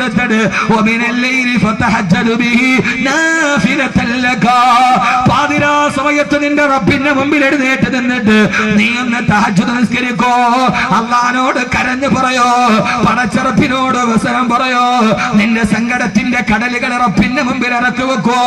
പാതിരാ സമയത്ത് അല്ലാഹുവോട് പറയൂ, അല്ലാഹുവേ കബ്സേ കടി ഗയാ റബ്ബ് ഉമ്മീദ് കേ സഹാരെ മേരാ ദിൽ ന ജാനെ മേരെ കിസി തരഹ് സെ പുകാരെ. അല്ലാഹുവേ എനിക്കറിയില്ല, ഇനി ആരോട് ചോദിക്കണമെന്നറിയില്ല, എന്റെ സർവ്വ ദുഃഖങ്ങളും നിന്നോട് പറയുന്നു അല്ലാഹ് പറഞ്ഞു നബിയേ, പറയ നബിയേ, വഖുർ റബ്ബി അദ്ഖിൽനി മുദ്ഖറ സിദ്ഖിൻ വഅഖ്രിജ്നി മുഖ്റജ സിദ്ഖ് വജഅൽനി മിൻ ലദുൻക സുൽത്താനൻ നസീറാ. റബ്ബേ, നാടും വീടുമില്ലാതെ എന്റെ വാപ്പയില്ല, എന്റെ ഉമ്മയില്ല. അല്ലാഹുവേ, ഗർഭം ധരിച്ചു കൊണ്ടിരിക്കുമ്പോ തന്നെ പാതി ജീവിതത്തിന്റെ നടുവിൽ എന്റെ വാപ്പ എനിക്ക് നഷ്ടപ്പെട്ടു പോയടാ. അല്ലാഹുവേ, പ്രസവിച്ച് വാർസവിച്ചതിന് ശേഷം ബാല്യത്തിന്റെ ലാളിത്യം മുഴുവനും കിട്ടുന്നതിന് മുമ്പ്, ഒരു ഉമ്മയുടെ വാത്സല്യവും ഉമ്മയുടെ താരാട്ടും കിട്ടുന്നതിന് മുമ്പ് എന്റെ ഉമ്മാമനെയും എനിക്ക് വിട പറഞ്ഞു പോയി. അവസാനം മേഘത്താണിയായ എന്റെ മുത്താപ്പയും എന്റെ ആപ്പയും എനിക്ക് നഷ്ടപ്പെട്ടു പോയി. അവസാനം ദുഃഖത്തിന്റെ മഹാസാഗരത്തിലേക്ക് കിടക്കുമ്പോ എന്റെ ജീവിതത്തിലേക്ക് താങ്ങും തടലുമായി എനിക്ക് സാന്ത്വനത്തിന്റെ അവലംബമായി കടന്നു വന്ന എന്റെ ഖദീജയും എനിക്ക് നഷ്ടപ്പെട്ടു പോയി. അവസാനം എന്റെ കുടുംബക്കാരടക്കമുള്ള എന്റെ നാട്ടുകാരെന്നെ കല്ലെറിയുകയാ, അവരെന്നെ ഭ്രാന്തനെന്ന് വിളിക്കുകയാ, അവരെന്നെ ഒറ്റപ്പെടുത്തുകയാ. റബ്ബേ റബ്ബേ റബ്ബേ, തഹജ്ജുദ് നിസ്കരിച്ചിട്ട് പറയ നബിയേ, വജഅൽനി മിൻ ലദുൻക സുൽത്താനൻ നസീറാ. എന്നെ സഹായിക്കാൻ ഒരു സഹായ തരണ റബ്ബേ. എന്റെ ജീവിതത്തിൽ എനിക്കൊരു വഴികാട്ടിയായി, ഒരു ഉന്നവടിയായി, ആരെങ്കിലും എനിക്കൊരു സഹായിയായിട്ട് തരണേ തമ്പുരാനെ. എന്തേ സുഹൃത്തുക്കളെ, ചരിത്രം പഠിച്ചില്ല. പാതിരാത്രിയിൽ ഒരു സഹായം തേടിയ റസൂലുള്ളാഹിയോട് അല്ലാഹുവിന്റെ റസൂലിനോട് പറഞ്ഞില്ല നബിയേ, മക്ക വിട്ടിട്ട് മദീനയിലേക്ക് പോകും നബിയേ. ആ മദീനയിലേക്ക് ഒട്ടകപ്പുറത്തേക്ക് എത്തേണ്ട താമസം, തഹജ്ജുദ് നിസ്കരിച്ചിട്ട് ദുആ ചെയ്തിട്ട് മദീനയിലേക്ക് പോയ പ്രവാചകനെയും കാത്ത് സഹായികൾ നിന്നില്ലേ. വജഅൽനി മിൻ ലദുൻക സുൽത്താനൻ നസീറാ. ഒരു സഹായ തരണമെന്ന് ദുആ ചെയ്തപ്പോ മദീനയുടെ ചാരത്ത് കാത്തു നിന്നില്ലയോ അൻസാറുകൾ. താലേ ബദറു അലൈനാ മിൻ സനിയാതിൽ വദാരി വജബ ശുക്രു അലൈനാ മർഹബൻ യാ ഖൈറ ദാരി. അല്ലാഹുവിന്റെ റസൂലിന്റെ കൈ പിടിച്ചിട്ട് നബിയേ, നഹിനുല്ലദൂന ബായഉ മുഹമ്മദ അലൽ ജിഹാദി മാ ബഖീനാ അബദാ. മരണം വരെ ഞങ്ങളുടെ ശരീരത്തിന്റെ ഞരമ്പുകളിലൂടെ രക്തത്തിന്റെ പ്രവാഹമുള്ളിടത്തോളം കാലം ഉഹദിലേക്കും ഖന്തക്കിലേക്കും ഖൈബറിലേക്കും അങ്ങ് പടയടി നയിക്കുമ്പോ അവസാനം വരെ അങ്ങയുടെ ചാരത്ത് സഹായികളായിട്ട് ഇടത്തും വലത്തും നിൽക്കാൻ ഞങ്ങളുണ്ട് നബിയേ, ഞങ്ങളുണ്ട് നബിയേ, ഞങ്ങളുണ്ട് നബിയേ എന്ന് പറഞ്ഞ് ഇടത്തും വലത്തും നിൽക്കാൻ സഹായികളെ കൊടുത്തത് തഹജ്ജുദിന്റെ 4 റക്അത്ത് നിസ്കാരത്തിന്റെ ദുആ കൊണ്ടാണെങ്കിൽ എന്റെ പ്രിയപ്പെട്ട മുസ്ലിം ഉമ്മ, എന്റെ ചെറുപ്പക്കാരാ, പാതിരാവിന്റെ നിശബ്ദതയിൽ പട്ടച്ചാരായം കുടിച്ചിട്ടും ചീട്ട് കളിച്ചിട്ടും സിനിമ കണ്ടിട്ടും സെക്കൻഡ് ഷോ കണ്ടിട്ടും രാത്രി എന്ന അമൂല്യമായ സമയത്ത് നഷ്ടപ്പെടുത്തിയ പണച്ചറപ്പുമായി വിലയം പ്രാപിക്കാൻ കഴിയുന്ന, അല്ലാഹുവിലേക്ക് അടുക്കാൻ കഴിയുന്ന, നമ്മുടെ പ്രയാസങ്ങൾ പറയാൻ കഴിയുന്ന ഏറ്റവും നല്ല സമയം നഷ്ടപ്പെടുത്തല്ലേ ഉമ്മ, നഷ്ടപ്പെടുത്തല്ലേ ചെറുപ്പക്കാരാ. പണച്ചറപ്പിന്റെ മുമ്പിൽ രാത്രിയിലൊന്ന് നിസ്കരിക്കോ. സിംഹക്കുട്ടി പോലും നിന്റെ കാൽ ചുവട്ടിൽ പൂച്ചക്കുട്ടിയാകുമടാ. വന്യമൃഗങ്ങൾ നിങ്ങളെ കണ്ടാലോടുമടാ. അറിയല്ലോ, ഇരുണ്ട് കിടക്കുന്ന ദക്ഷിണാഫ്രിക്കയുടെ വനാന്തരത്തിലേക്ക് സംഘവും ഇസ്ലാമിക മതപ്രബോധനത്തിന് വേണ്ടി പോകുമ്പോ ഇരുളടഞ്ഞ ആഫ്രിക്കയുടെ വനാന്തരത്തിന്റെ മറുഭാഗത്ത് ആദിവാസികൾ താമസിക്കുന്നുണ്ട്. വനാന്തരത്തിൽ ഹിംസജന്തുക്കളും ചിഹ്നം വിളിക്കുന്ന കാട്ടാനകളും കടിച്ചു കീറുന്ന പൊടിക്കുട്ടികളും നിൽക്കുന്ന നാട്ടിലേക്ക് കടന്നു ചെല്ലുമ്പോ മറുഭാഗത്തുള്ള ആദിവാസികൾക്ക് ലാ ഇലാഹ ഇല്ലല്ലാഹ് പഠിപ്പിച്ചു കൊടുക്കണം. സഹാബത്ത് പറഞ്ഞു നബിയോട്, ഈ വന്യജന്തുക്കൾ നമ്മളെ കടിച്ചു കീറില്ലേ, അവ നമ്മളെ പിച്ചു ചിന്തില്ലേ, എങ്ങനെയാ മറുഭാഗത്തുള്ള ആദിവാസികളുടെ അടുക്കൽ പോകുന്നതെന്ന് ചോദിച്ചപ്പോ ഞാനിവിടെ നിന്ന് തിരിച്ചു പോവില്ല. ഈ ചിഹ്നം വിളിക്കുന്ന കാട്ടാനകളെ കണ്ട് കടിച്ചു തീരുന്ന സിംഹക്കുട്ടികളെ കണ്ടിട്ട് ഞാനിവിടെ നിന്ന് തിരിച്ചു പോകാൻ വന്നവനല്ല. ഞാനാ നമ്മൾ ആരെന്നറിയോ? നഹ്നു അസ്ഹാബുൽ മുസ്തഫ, നഹ്നു അസ്ഹാബു റസൂലില്ലാഹ്. നമ്മളെ ഹബീബായ നബിയുടെ സഹാബത്താണ്. തിരിച്ചു പോകാൻ വന്നവനല്ലെന്ന് പറഞ്ഞ് വനാന്തരത്തിലൂടെ ഏകനായിട്ട് ഇറങ്ങിപ്പോയി നബി ഇബ്നു ആമിർ റളിയല്ലാഹു അൻഹു മസ്തകം കുലുക്കിക്കൊണ്ട് കാട്ടാനകൾ പാഞ്ഞു വരുമ്പോ സഹാബത്ത് മുഴുവനും പേടിയോടെ നോക്കി നിൽക്കുമ്പോ ഇത് നടന്ന ദക്ഷിണാഫ്രിക്കയുടെ ഭൂഖണ്ഡത്തിൽ നടന്ന അത്ഭുത ചരിത്രമാ ചെറുപ്പക്കാരാ. ആ സമയത്ത് വനാന്തരത്തിൽ ജീവിക്കുന്ന കാട്ടാനകളോട് ഹിംസജന്തുക്കളോട് സലാം പറഞ്ഞു നബി ഇബ്നു ആമിർ റളിയല്ലാഹു അൻഹു. എന്നിട്ട് പറഞ്ഞു, വനാന്തരത്തിലെ കാട്ടുജീവികള്, വനാന്തരത്തിലെ കാട്ടുജീവികള് ഞാനാണെന്നറിയോ? അന ഖാദിമു റസൂലില്ലാഹ്, ഞാൻ മദീനത്തിന്റെ നായകന്റെ സേവകനാണ്, ലാ ഇലാഹ ഇല്ലല്ലാഹ് പഠിപ്പിക്കാൻ വന്നവനാണ്. അതുകൊണ്ട് നിങ്ങൾക്ക് രണ്ട് കാര്യങ്ങൾ ഞാൻ പറയുകയാ. ഒന്നുകിൽ എനിക്ക് വഴിമാറുക, ഒന്നുകിൽ എന്റെ മുമ്പിൽ നിങ്ങൾ വഴികാട്ടികളാവുക, അല്ലെങ്കിൽ എനിക്ക് വേണ്ടി നിങ്ങൾ വഴിമാറുക. ഒന്നുകിൽ എന്റെ വഴികാട്ടികളാവുക, അല്ലെങ്കിൽ എനിക്ക് വേണ്ടി വഴിമാറുക എന്ന് നബി ഇബ്നു ആമിർ റളിയല്ലാഹു അൻഹു പറയുമ്പോ, സഹോദരങ്ങളെ, വന്യമൃഗങ്ങളുടെ മുമ്പിൽ ഓപ്ഷൻ കൊടുത്തിട്ട് ഒന്നിൽ എന്റെ മുമ്പിൽ വഴികാട്ടികളായിട്ട് നടക്കുക, അതല്ലെങ്കിൽ എന്റെ മുമ്പിൽ വഴിമാറി തരിക എന്ന് പറഞ്ഞപ്പോ ആ സമയത്ത് പെറ്റുകിടക്കുന്ന പ്രസവിച്ച് കിടക്കുന്ന സിംഹക്കുട്ടികൾ പോലും അത് കേൾക്കേണ്ട താമസം അവരുടെ കുഞ്ഞുങ്ങളെ വായിലേക്ക് അടിച്ചു പിടിച്ചിട്ട് അടുത്ത കാട്ടിലെ കോടി രക്ഷപ്പെട്ടപ്പോ കാട്ടാനകൾ പോലും മസ്തകം കുലുക്ക് കൊണ്ടെടുത്ത കാട്ടിലേക്ക് ഓടുമ്പോ മറുഭാഗത്ത് നിൽക്കുന്ന ആദിവാസി കാട്ടുജാതിക്കാര് കാട്ടിന് തീ പിടിച്ചിട്ടുണ്ടെന്ന് കരുതി, കാട്ടിന് തീ പിടിച്ചിട്ടുണ്ടെന്ന് കരുതി അവര് മുഴുവന് പാഞ്ഞു വരുമ്പോ കാണുന്നടണ്ട ഒരു ചെറുപ്പക്കാരന്റെ മുമ്പില്. ഏത് ചെറുപ്പക്കാരടാ? എന്റെ ശബ്ദം കേൾക്കാൻ ഇവിടെ എത്തി അല്ലമീ ചാരിറ്റബിൾ ട്രസ്റ്റിന്റെ പ്രവർത്തകരടക്കമുള്ള കലാപൂര ഓജസ്സും തേജസ്സുമുള്ള ഇസ്ലാമിക ചൈതന്യമുള്ള എന്റെ പ്രിയപ്പെട്ട യോജസ്സുള്ള ഇസ്ലാമിക ചെറുപ്പക്കാരാ, പാതിരാ സമയത്ത് ആദിവാസികളെ കണ്ടടെന്തെന്നറിയോ? അവരുടെ ചെറുപ്പക്കാരന്റെ നടുവിലൂടെ ഒരു ചെറുപ്പക്കാരൻ വനാന്തരത്തിന്റെ നടുവിൽ നിൽക്കുമ്പോ പുള്ളിപ്പുലികളും ഹിംസജന്തുക്കളും പാഞ്ഞു പോകുന്ന കാഴ്ച കണ്ടിട്ട് നബി ഇബ്നു ആമിറിന്റെ കയ്യിൽ പിടിച്ചിട്ട് ചോദിച്ചു, നിങ്ങളാരാ? ഞാൻ ലാ ഇലാഹ ഇല്ലല്ലാഹ് പറയാമെന്നവനാ. നബി ഇബ്നു ആമിർ റളിയല്ലാഹു തആല അൻഹുവിന്റെ കയ്യിൽ കെട്ടിപ്പിടിച്ചുകൊണ്ട് അശ്ഹദു അല്ലാ ഇലാഹ ഇല്ലല്ലാഹ് വ അശ്ഹദു അന്ന മുഹമ്മദൻ റസൂലുള്ളാഹ്, അല്ലാഹുവിന്റെ വിശുദ്ധമായ ഇസ്ലാം സ്വീകരിച്ചെങ്കിൽ ഞാൻ ഈ കഥ പറയുന്നത് എന്തിനെന്നറിയോ? ഞാൻ ഈ കഥ പറയുന്നത് എന്തിനെന്നറിയോ?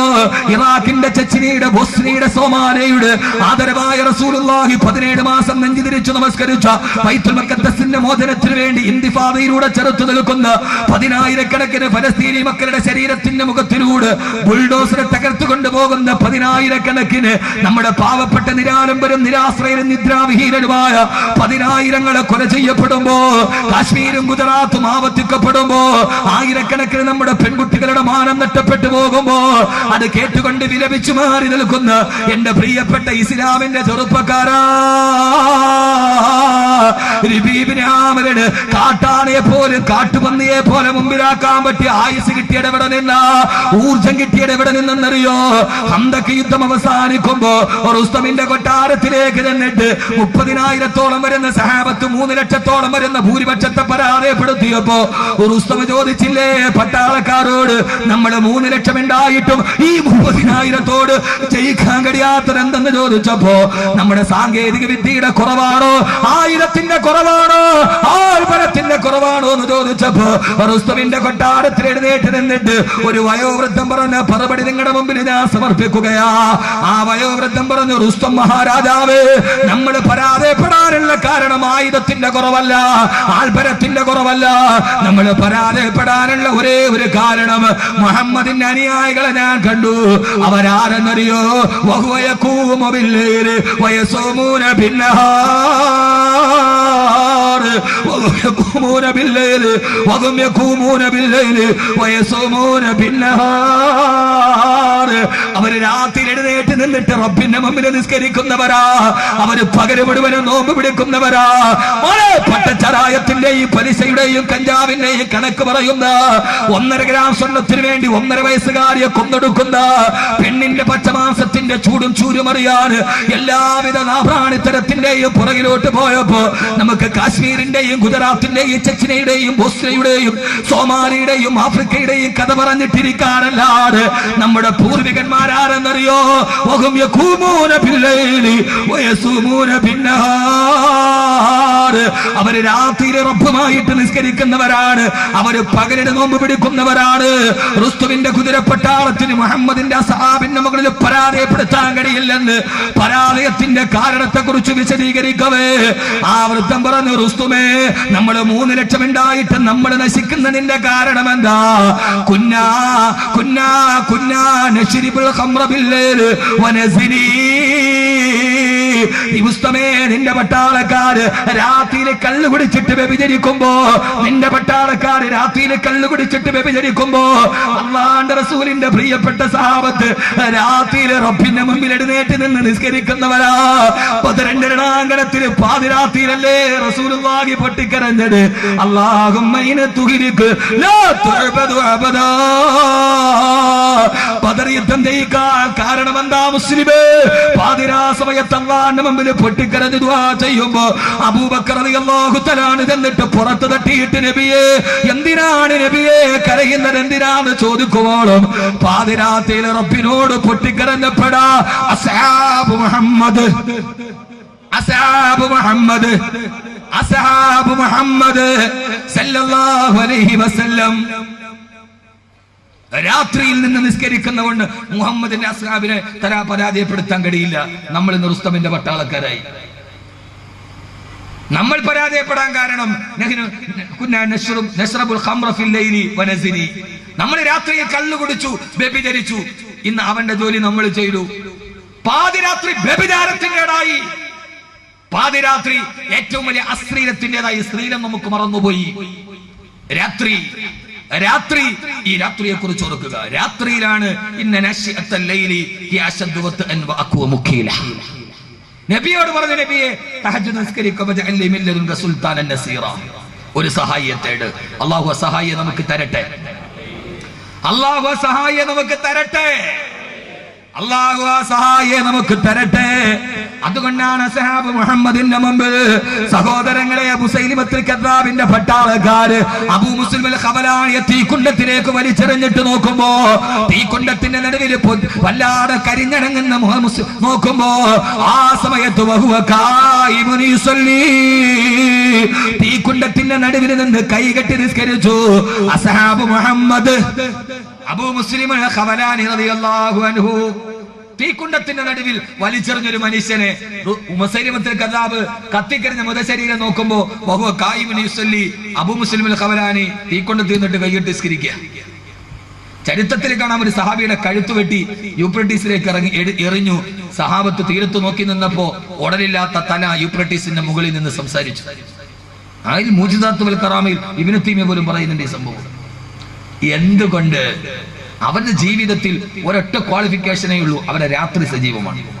നമ്മുടെ രാത്രി സജീവമാണ്. ഫേസ്ബുക്കിൽ, വാട്സപ്പിൽ അയച്ചും കൊടുത്തും അങ്ങോട്ടും ഇങ്ങോട്ടും ഷെയർ ചെയ്തും ഈ ബ്ലൂടൂത്ത് അള്ളു അലൈഹാ ബിൻ നവാജിദി അണപ്പല്ല് കൊണ്ട് നിങ്ങൾ മുറുകെ പിടിക്കാൻ പറഞ്ഞത് ഈ നീലപ്പല്ലാണോ എന്ന് ചിലപ്പോൾ സംശയിക്കാറുണ്ട്. ബ്ലൂടൂത്ത് അണപ്പല്ല് കൊണ്ട് മുറുകെ പിടിക്കാനാണ് അള്ളാന്റെ റസൂല് പറഞ്ഞത്. നമ്മൾ ഈ നീലപ്പല്ല് കൊണ്ട് എന്താ മരണ വീട്ടിൽ പോയാലും നമുക്ക് അങ്ങോട്ടും ഇങ്ങോട്ടും ഈ ചാറ്റിംഗ് ആണ്. മരണ വീട്ടിൽ പോയാലും ഇന്ന് ഇസ്ലാമിക ലോകത്തെ എനിക്ക് ആരെന്ത് വിചാരിച്ചാലും, ഞാൻ ഉസ്താദന്മാരെ പോലെ സ്നേഹിക്കുന്ന ആളുകളുണ്ട്, ആരെന്ത് വെച്ചാലും എനിക്കൊരു പ്രശ്നവും ഇല്ല. അവരെ മുൻനിർത്തിയിട്ട് ഞാൻ പറയുക, മയ്യത്ത് വീട്ടിൽ പോയാലും അങ്ങോട്ടും ഇങ്ങോട്ടും മൊബൈൽ വെച്ചിട്ട്, എടാ ഇത് നീ വേണോ, അങ്ങോട്ട്, നിനക്ക് ഇത് വേണോ, അങ്ങോട്ടും ഇങ്ങോട്ട്. ഈ മരണ വീട്ടിൽ പോലും എന്ത് ഒരു രാത്രിയെ കുറിച്ച് ചിന്തമില്ല. എന്റെ പ്രിയപ്പെട്ട സഹോദരങ്ങളെ, അടുത്ത സമയത്തൊന്നും ഇങ്ങനെ പ്രസംഗിച്ചിട്ടില്ലെന്ന് എനിക്ക് തോന്നി. യഥാർത്ഥത്തിൽ എഴുന്നേക്കാൻ നടുവേദന എടുത്തിട്ട് ഞാൻ 2 പാരാസെറ്റാമോൾ കഴിച്ചിട്ടാവും. തൊടുപുഴ ഇറങ്ങിയിട്ട് വീണ്ടും 2 ഡോളോയും കൂടെ കഴിച്ചു. ആദരവായ പ്രവാചകൻ നബി മുഹമ്മദ് മുസ്തഫ, ആദരവായ പ്രവാചകൻ നബി മുഹമ്മദ് മുസ്തഫ സല്ലല്ലാഹു അലൈഹി വസല്ലമ. കാരണം എന്താ? എന്റെ പ്രിയപ്പെട്ട സഹോദരങ്ങളെ, രാത്രികൾ പലതും കടന്നു വരാനുണ്ട്. تتجافى جنوبهم عن المضاجع يدعون ربهم خوفا وطمعا. വമിമ്മാ റസഖനാഹും യുൻഫിഖൂൻ. രാത്രിയുടെ അടുത്ത ജോലി ഖുർആൻ പറയുകയാണ്. ഓരോന്നായി ഞാൻ പറയാം. രാത്രിയുടെ അടുത്ത ജോലി ഖുർആൻ പറയുകയാണ്. പറഞ്ഞു തരട്ടെ, നിങ്ങളെന്താ അലാവുദ്ദീൻ അത്ഭുത വിളക്കാരാന്ന് പറഞ്ഞാൽ ഉണ്ടായിരിക്കണേ? രാത്രി ഇതൊക്കെ ചെയ്യുവോ? ഇതൊക്കെ ചെയ്യോ? രാത്രിയുടെ അടുത്ത ജോലി ഏതാ? തതജാഫാ ജുനൂബുഹും അനിൽ മളാജി യദഊന റബ്ബഹും ഖൗഫൻ വതമഅ വമിമ്മാ റസഖനാഹും യുൻഫിഖൂൻ. രാത്രിയിൽ ഉറങ്ങിക്കിടക്കുമ്പോ അവന്റെ പാർശ്വങ്ങളെ അവന്റെ ശയനമുറിയിൽ നിന്ന് എഴുന്നേൽപ്പിച്ചിട്ട് യദഊന റബ്ബഹും ഖൗഫൻ വതമഅ, പടച്ചറപ്പിനെ പേടിച്ചിട്ട് അവൻ ഭയത്തോടെ ദുആ ചെയ്യുകയാ. രാത്രിയുടെ അടുത്ത ജോലി, സഹാബത്തിന്റെ ജോലി പറയുമ്പോ ഖുർആൻ പറഞ്ഞത് തതജാഫാ ജുനൂബുഹും അനിൽ മളാജി. രാത്രിയിൽ ഉറക്കുകയാണ് ഭാര്യയും ഭർത്താവും കൂടി, രണ്ടുപേരും കൂടെ രാത്രിയിൽ കിടന്ന് അവനവന്റെ സ്വന്തം ഭാര്യയുടെ കൂടെ രാത്രിയിൽ കിടന്ന് ഉറങ്ങാൻ. ആ ഉറക്കത്തിന്റെ ഇടയിൽ അവര് പെട്ടെന്ന് ഭാര്യയെ വിട്ടിട്ട് ഭർത്താവ് എഴുന്നേറ്റു. മോനെ, അതൊക്കെ ഞാൻ ഇതിന്റെ ഒരു മാധുര്യം നിങ്ങളോട് പറയാൻ. നിങ്ങളൊന്ന് ചെയ്തു നോക്കി, പിന്നെ ജീവിതത്തിൽ ഇത്രയും ഉന്മേഷം വേറെ ഒരിക്കലും ഉണ്ടാവില്ല. തതജാഫാ ജുനൂബുഹും അനിൽ മളാജി യദഊന റബ്ബഹും. ഭാര്യയുടെ അടുക്കൽ നിന്ന് ഭർത്താവ് എഴുന്നേറ്റു, ഭർത്താവിന്റെ അടുക്കൽ നിന്ന് ഭാര്യ എഴുന്നേറ്റിട്ട് യദഊന റബ്ബഹും ഖൗഫൻ വതമഅ, ആഗ്രഹത്തോടെയും ഭയത്തോടെയും അല്ലാഹുവിന്റെ മുമ്പിൽ അവർ പൊട്ടിക്കരഞ്ഞ് ദുആ ചെയ്തു. രാത്രിയിൽ എഴുന്നേറ്റിട്ട് പടച്ചറപ്പിനോട് പേടിച്ച് ദുആ ചെയ്യണമെങ്കിൽ പേടി ഉണ്ടാവും. വേണ്ടേ? പേടി ഉണ്ടാവണ്ടേ? പേടി ഉണ്ടാവണ്ടേ? എങ്ങനെ പേടി ഉണ്ടാവുക? എങ്ങനെ പേടി ഉണ്ടാവുക? രാത്രിയിൽ ദുആ ചെയ്യണമെങ്കിൽ പേടി ഉണ്ടാവണമല്ലോ. പേടി ഉണ്ടാവണം എങ്ങനെ? പേടി ഉണ്ടാവണമെങ്കിൽ അങ്ങനെ ഒരു ഭാര്യയും ഭർത്താവും ചെയ്ത് പേടി ഉണ്ടാവണമെങ്കിൽ എന്ത് ചെയ്യണം? അതിന് വേറൊരു ഭാര്യയും ഭർത്താവിനെയും ഇൻഷാ അല്ലാഹ് ഞാൻ പറഞ്ഞുതരാം. ഏത് ഭാര്യയും ഭർത്താവും? ദുബൈയിലെ പാംജുമൈറ ബീച്ചിലെ കടലിന്റെ അടിയിലെ ബെഡ്റൂമിന്റെ ഭാഗത്ത് ഭിത്തിക്ക് പകരം ഗ്ലാസ് വെച്ച് മറുഭാഗത്ത് കടലിലൂടെ ഊളിയിട്ട് പോകുന്ന ഡോൾഫിനെ ലൈവായി കണ്ട് കെട്ടിപ്പിടിച്ച് ബെഡ്റൂമിൽ കിടന്ന ഭാര്യയും ഭർത്താവുമാണ് ശശി തരൂരും സുനന്ദ പുഷ്കറും. ജീവിതത്തിലെ ഏറ്റവും വലിയ സുഖത്തിന്റെ ഞാൻ എന്റെ രാഷ്ട്രീയം ഒന്നും പറയുന്നില്ല, അവർക്ക് പോലും ജീവിതത്തിൽ അവസാനം പിരിയേണ്ടി വന്നു എന്നതാണ് ചരിത്രം. യഥാർത്ഥത്തിൽ നിങ്ങൾ ഒരു ഭാര്യയും ഭർത്താവിനെ ഞാൻ പറയാം, ലോകത്തെ ഏറ്റവും വലിയ സുഖം ആസ്വദിച്ചവരാണ് അവർ. പാംജുമൈറ ബീച്ച് അറിഞ്ഞൂടെ? ദുബൈയിൽ പോയാലും ഇല്ലേ? ഞാൻ മോണന്റെ അടുത്ത ആഴ്ച ഫാമിലി ആയിട്ട് ദുബൈ പാംജുമൈറ ബീച്ച് ഉണ്ട്, JBR. അവിടെ ആ റൂമിന്റെ തൊട്ടടുത്താണ് പോപ്പ് ഗായിക മഡോണ താമസിക്കുന്നത്. റളിയല്ലാഹു അൻഹ എന്ന് പറയണ്ട, പോപ്പ് ഗായിക മഡോണ എന്റെ തൊട്ടടുത്ത റൂമാണ്. ആ റൂമിൽ പാംജുമൈറ ബീച്ചിലെ കടലിന്റെ അടിയിൽ ഒരു വീട്. ആ വീട്ടിൽ ബെഡ്റൂമിൽ ഭിത്തിക്ക് പകരം ഗ്ലാസ് ആണ്, കടലിന്റെ അടിയിൽ ഗ്ലാസ്. അവിടെ നിന്നാൽ അപ്പുറത്ത് ഊളിയിട്ട് പോകുന്ന ഡോൾഫിനുകളെയും മീനുകളെയും പരൽ മീനുകളെ ലൈവായിട്ട് കാണാം.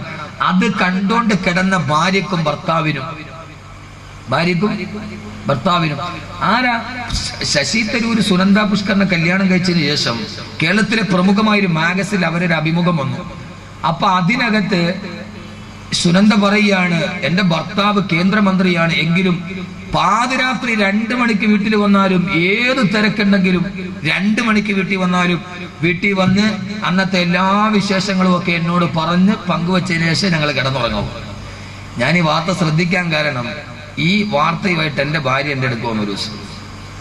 എന്റെ ഭാര്യ ഒരു ദിവസം എന്നെ കൊണ്ടുകൊണ്ടു, നിങ്ങൾ ഇതൊന്ന് വായിച്ചു നോക്കാൻ പറഞ്ഞു. ഞാൻ വെച്ചാൽ എന്താ കാര്യം? ഇപ്പൊ ഇത് മാത്രം വല്ല വായിക്കും, വല്ല വൈഫായി അതീതം വല്ലാണ്, എന്താ കാര്യം എന്നറിയാൻ പാടില്ല. അപ്പൊ ഞാൻ വായിച്ചപ്പോ രാത്രി 2 മണിക്ക് കേന്ദ്രമന്ത്രിയുടെ തിരക്കുണ്ടായിട്ടും രാത്രി 2 മണിക്ക് തരൂര് വന്നിട്ട് സുനന്ദയോട് സർവ്വ സൗകര്യവും വിശേഷവും പറഞ്ഞിട്ടേ കിടന്നുറങ്ങാവൂ. ഞാൻ ഒന്ന് തൽക്കാലം ഒരു നിർവാഹവും ഇല്ല. രാത്രി 2 മണിക്ക് വാതും കഴിഞ്ഞോട്ട് അന്നത്തെ ബക്കറ്റ് ഗുരുവിന്റെ കഥയൊന്നും പറയാൻ തൽക്കാലം എനിക്ക് സമയമില്ല. മുപ്പിലാത്തി ഉദ്ദേശിച്ചതാണ്. അപ്പൊ അതാണ് ഞാൻ അത്രയും എന്താ ഉഗ്രാജി ഓർമ്മ പറഞ്ഞല്ലോ ഒക്കെ. പിന്നെ ഒരു ഫ്ലാഷ് ബാക്ക് ചിരി. അപ്പൊ അതിന്റെ ഇടയിൽ അവർക്ക് പോലും ജീവിതത്തിൽ എന്താവാൻ കഴിഞ്ഞില്ല.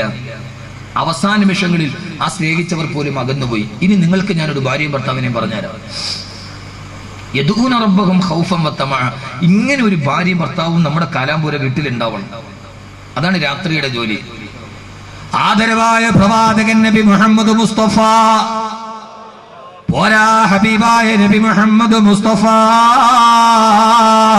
സല്ലല്ലാഹു അലൈഹി വസല്ലമയുടെ പ്രിയപ്പെട്ട പരിരംഭിണി ബഹുമാനപ്പെട്ട ബീവി ആയിഷ റളിയല്ലാഹു തആല പറയുന്ന ഒരു സംഭവമുണ്ട്. ഒരു ദിവസം രാത്രിയിൽ ഞാനും എന്റെ പ്രവാചകനും ഞങ്ങളുടെ കൊച്ചുകുടിലെ ശയനമുറിയിൽ ശയിച്ചുകൊണ്ടിരിക്കവേ ഫലസിക ജിൽദുഹു അലാ ജിൽദി, ഞാനും എന്റെ പ്രവാചകന്റെയും ഞങ്ങളുടെ ചർമ്മങ്ങൾ തമ്മിൽ പരസ്പരം ചേർന്നിരിക്കുന്ന രീതിയിൽ ഞങ്ങൾ രണ്ടുപേരും കിടന്നുറങ്ങുമ്പോ പാതിരാ സമയത്ത് ഞാൻ അറിയാതെ മയക്കത്തിലോട്ട് കിടന്നുപോയി.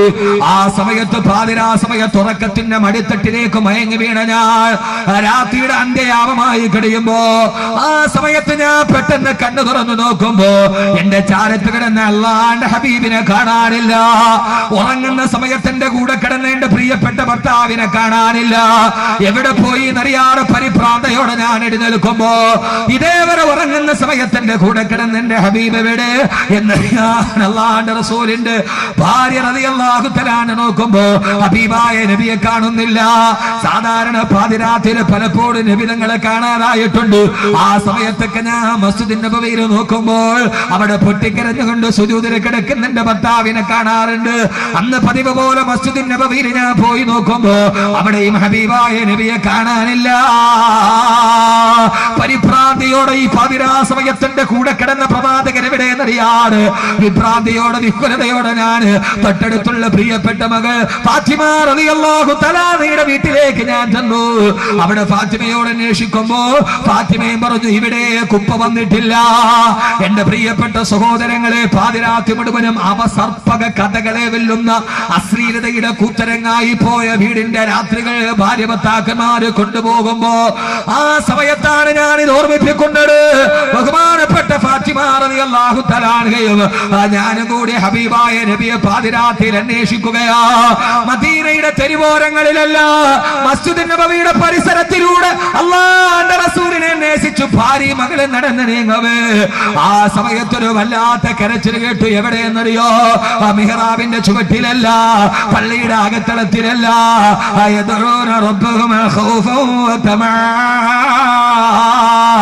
രാത്രി എഴുന്നേറ്റിട്ട് പടച്ചറപ്പിനെ പേടിച്ച് കരയുകയാ. എവിടെയെന്നാണ് ആ രോദനത്തിന്റെ ശബ്ദമെന്ന് നോക്കുമ്പോ അവിടെ തടന്നു കിടക്കുന്ന ജന്നത്തുൽ ബഖീൽ അടക്കപ്പെട്ട ആയിരക്കണക്കിന് സഹാബത്തിന്റെ കബറുകളുടെ ചാരത്ത് നിന്നിട്ട് ഒരു രാത്രിയിലെ പൂനിരാവ് പോലെ അല്ലാഹുവിന്റെ റസൂൽ ശ്മശാനത്തിന്റെ നടുവിൽ നിൽക്കുകയാ. ആയിരക്കണക്കിന് സഹാബത്തിന്റെ മയ്യത്തുകളെ കബറടക്കപ്പെട്ട ഖബർസ്ഥാനില് മദീനയിലെ പ്രശസ്തമായ ജന്നത്തുൽ ബഖീലിന്റെ ഖബറിന്റെ ചാരത്ത് നിന്നിട്ട് ആകാശത്തേക്ക് കൈകൾ ഉയർത്തി പൊട്ടിക്കരയുകയാണ്. ലോകത്തിന്റെ തിരുദൂതരെ, ആമിനയുടെ മുത്തേ, ആദർശത്തിന്റെ സത്തേ, മുത്തലേ നബി മുഹമ്മദ് മുസ്തഫ സല്ലല്ലാഹു അലൈഹി വസല്ലമ. എന്റെ സഹോദരങ്ങളെ, പാതിരാ സമയത്ത് ഈ ആയത്തിന്റെ യഥാർത്ഥ സാക്ഷാത്കാരം പോലെ തതജാഫാ ജുനൂബുഹും അനിൽ മലാജി യദഊന റബ്ബഹും ഖൗഫൻ വതമആ. പാതിരാ സമയത്ത് എഴുന്നേറ്റ് നിന്നിട്ട് ഭാര്യയുടെ ചാരത്ത് കിടക്കുമ്പോ ഭാര്യയെ തട്ടി മാറ്റിയിട്ട് എഴുന്നേറ്റ് വന്ന് പാതിരാ സമയത്ത് കബറിൽ വന്നിട്ട് മരിച്ചുപോയവരുടെ ചാരത്ത് നിന്നിട്ട് പൊട്ടിക്കരയുമ്പോ യഥാർത്ഥത്തിൽ പേടിക്കേണ്ടത് തോത്തിട്ടാ കബറ് കണ്ടിട്ട് പേടിക്കാ. രാത്രിയിൽ മോനെ നീ പേടിച്ച് കരയേണ്ടത് എന്തോത്തിട്ടാ കബറെന്ന് കേട്ടാൽ തൽക്ഷണം ഞെട്ടേണ്ടടാ. കണ്ടാലുടനെ വാവിട്ടു നീ കരയേണ്ടതാ.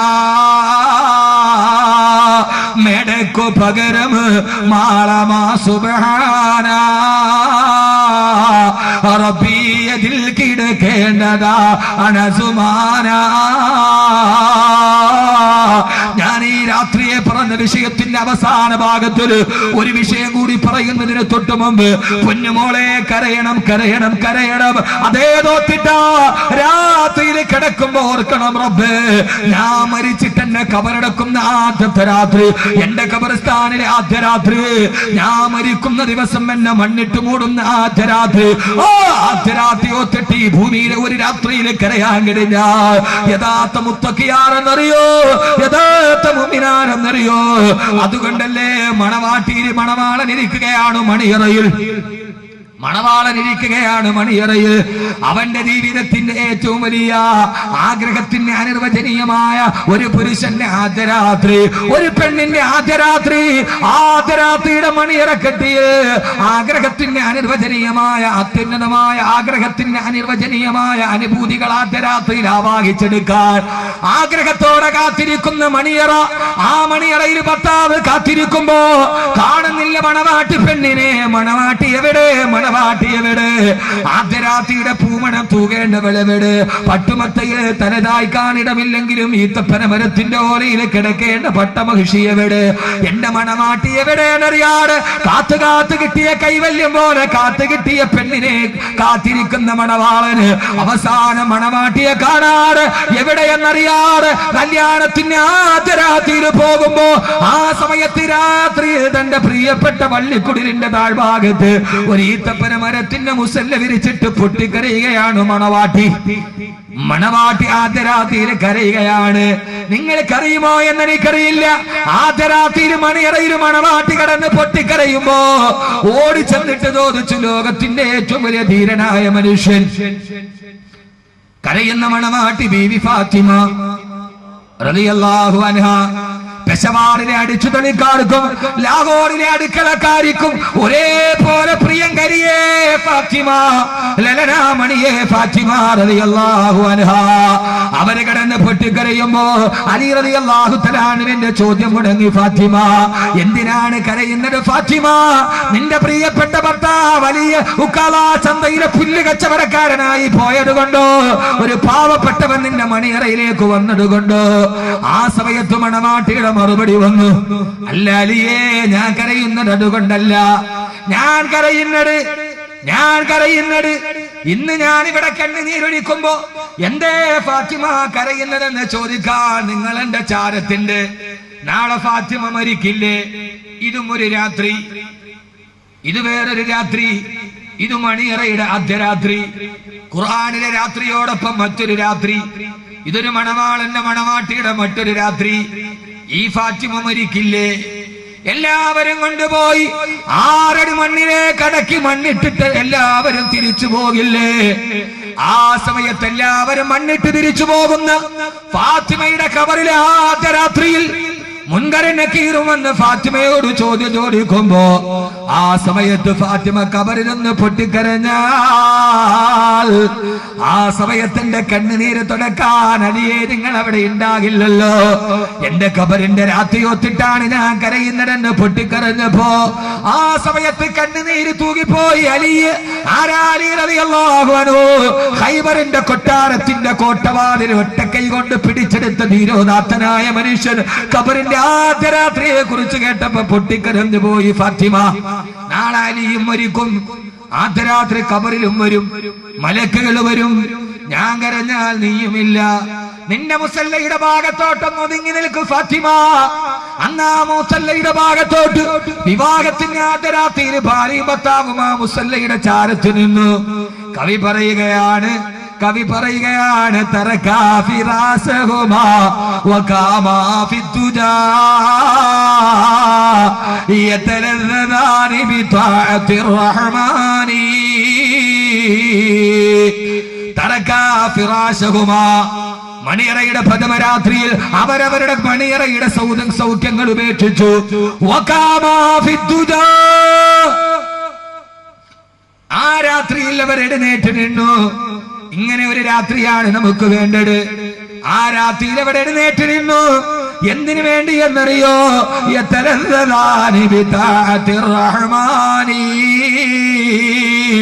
അന്നത്തെ ദിവസം അവര് മണിയറയുടെ സുഖമെടുത്തത് ഏകനായ അല്ലാഹുവിന്റെ മുമ്പിൽ ഇബാദത്ത് നിർവഹിച്ചിട്ടാ. റബ്ബിന്റെ മുമ്പിൽ വിലയം പ്രാപിക്കുമ്പോൾ ഇബാദത്തിന്റെ സുഖമുണ്ട്. അന്നത്തെ മണിയറയിൽ അവർ ആ രാത്രിയിൽ മുസല്ലയിൽ കിടന്ന് പൊട്ടിക്കരഞ്ഞെങ്കിൽ സഹോദരങ്ങളെ അങ്ങനെ ഒരു രാത്രി നമുക്കുമില്ലയോ? ആ രാത്രി നീ എന്തേ ചിന്തിക്കുന്നില്ല? എന്നെ മുമ്പിൽ നിൽക്കുന്ന ചെറുപ്പക്കാരി, നീ എന്തേ ആ രാത്രിയിൽ ചിന്തിക്കുന്നില്ല? പൊട്ടിച്ചിരിച്ചും കൊണ്ട് നീ നടക്കുന്നു, കടയിൽ കഫൻ തുണി നിന്നെയും നോക്കുന്നു. പൊട്ടിച്ചിരിച്ചും കൊണ്ട് നീ നടക്കുന്നു, കടയിൽ കഫൻ തുണി നിന്നെയും നോക്കുന്നു. എന്റെ പ്രിയപ്പെട്ട സഹോദരങ്ങളെ, സഹോദരിമാരെ, കാലാമ്പൂരങ്ങാടിയിലൂടെ, മൂവാറ്റുപുഴ ചന്തയിലൂടെ പൊട്ടിച്ചിരിച്ചുകൊണ്ട് നീ നടക്കുകയാണ്. നിന്റെ ജീവിതത്തിന്റെ സ്വപ്ന കൊട്ടാരത്തെ കുറിച്ച് ചിന്തിച്ച് ആ പൊട്ടിച്ചിരിച്ചുകൊണ്ട് നടക്കുമ്പോ ആ സമയത്ത് നീ അറിയുന്നില്ല, മറുഭാഗത്തെ തുണിക്കടയിൽ ഇരുന്നിട്ട് നിന്നെ പൊതിയാനുള്ള കഫൻ തുണി നിന്നെ നോക്കി ചിരിക്കുന്നുണ്ടെന്ന്.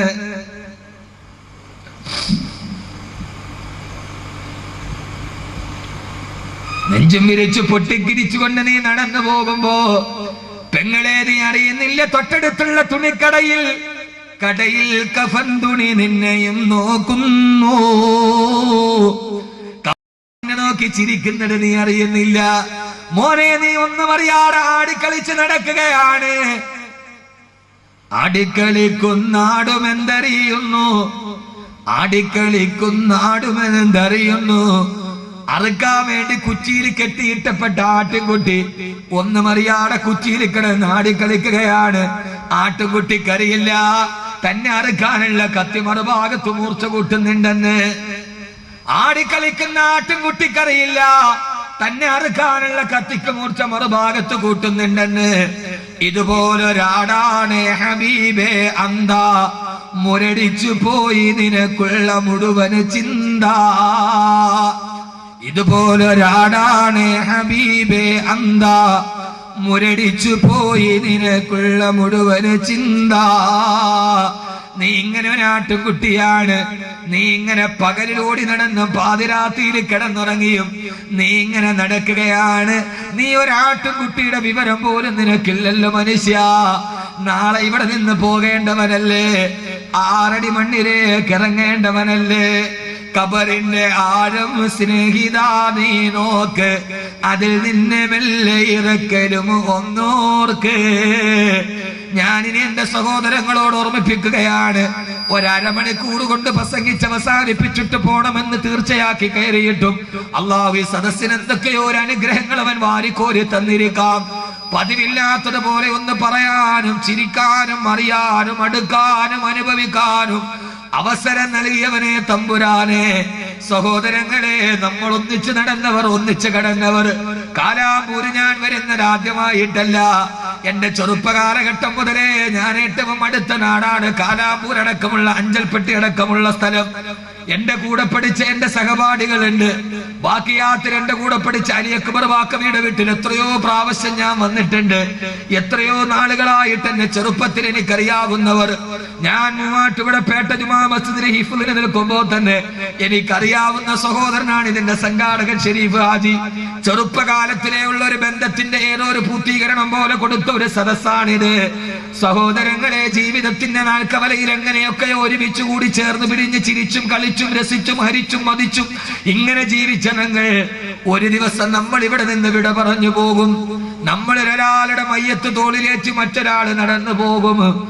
क्या है दस्तूर दुनिया खदारे, मन्नदम तक सीने न पूछा, बैद मरने को मैयत को मेरी लोग सर पे उड़ाए हुए थे.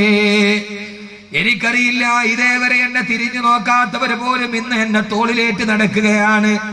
മരിച്ചുപോയവൻ ജനാസയുടെ നിറവിടി ഒരു കവി അദ്ദേഹത്തിന്റെ കാവ്യഭാവനയിൽ പറയുകയാണ്. ആളുകളെ തോളിലേറ്റ് ജനാസയിലേക്ക് സന്തൂക്ക് കട്ടിൽ വരുമ്പോ സഹോദരങ്ങളെ, ആ സന്തൂക്ക് കട്ടിലേറി പോകുന്ന മയ്യത്ത് പറയുകയാണ്, ഇത്രയും നാളെന്റെ വീട്ടിൽ എന്നെ കിടന്നിട്ട് ഒരൊറ്റ ഒരുത്തം പോലും എന്നെ തിരിഞ്ഞു നോക്കിയിട്ടില്ല.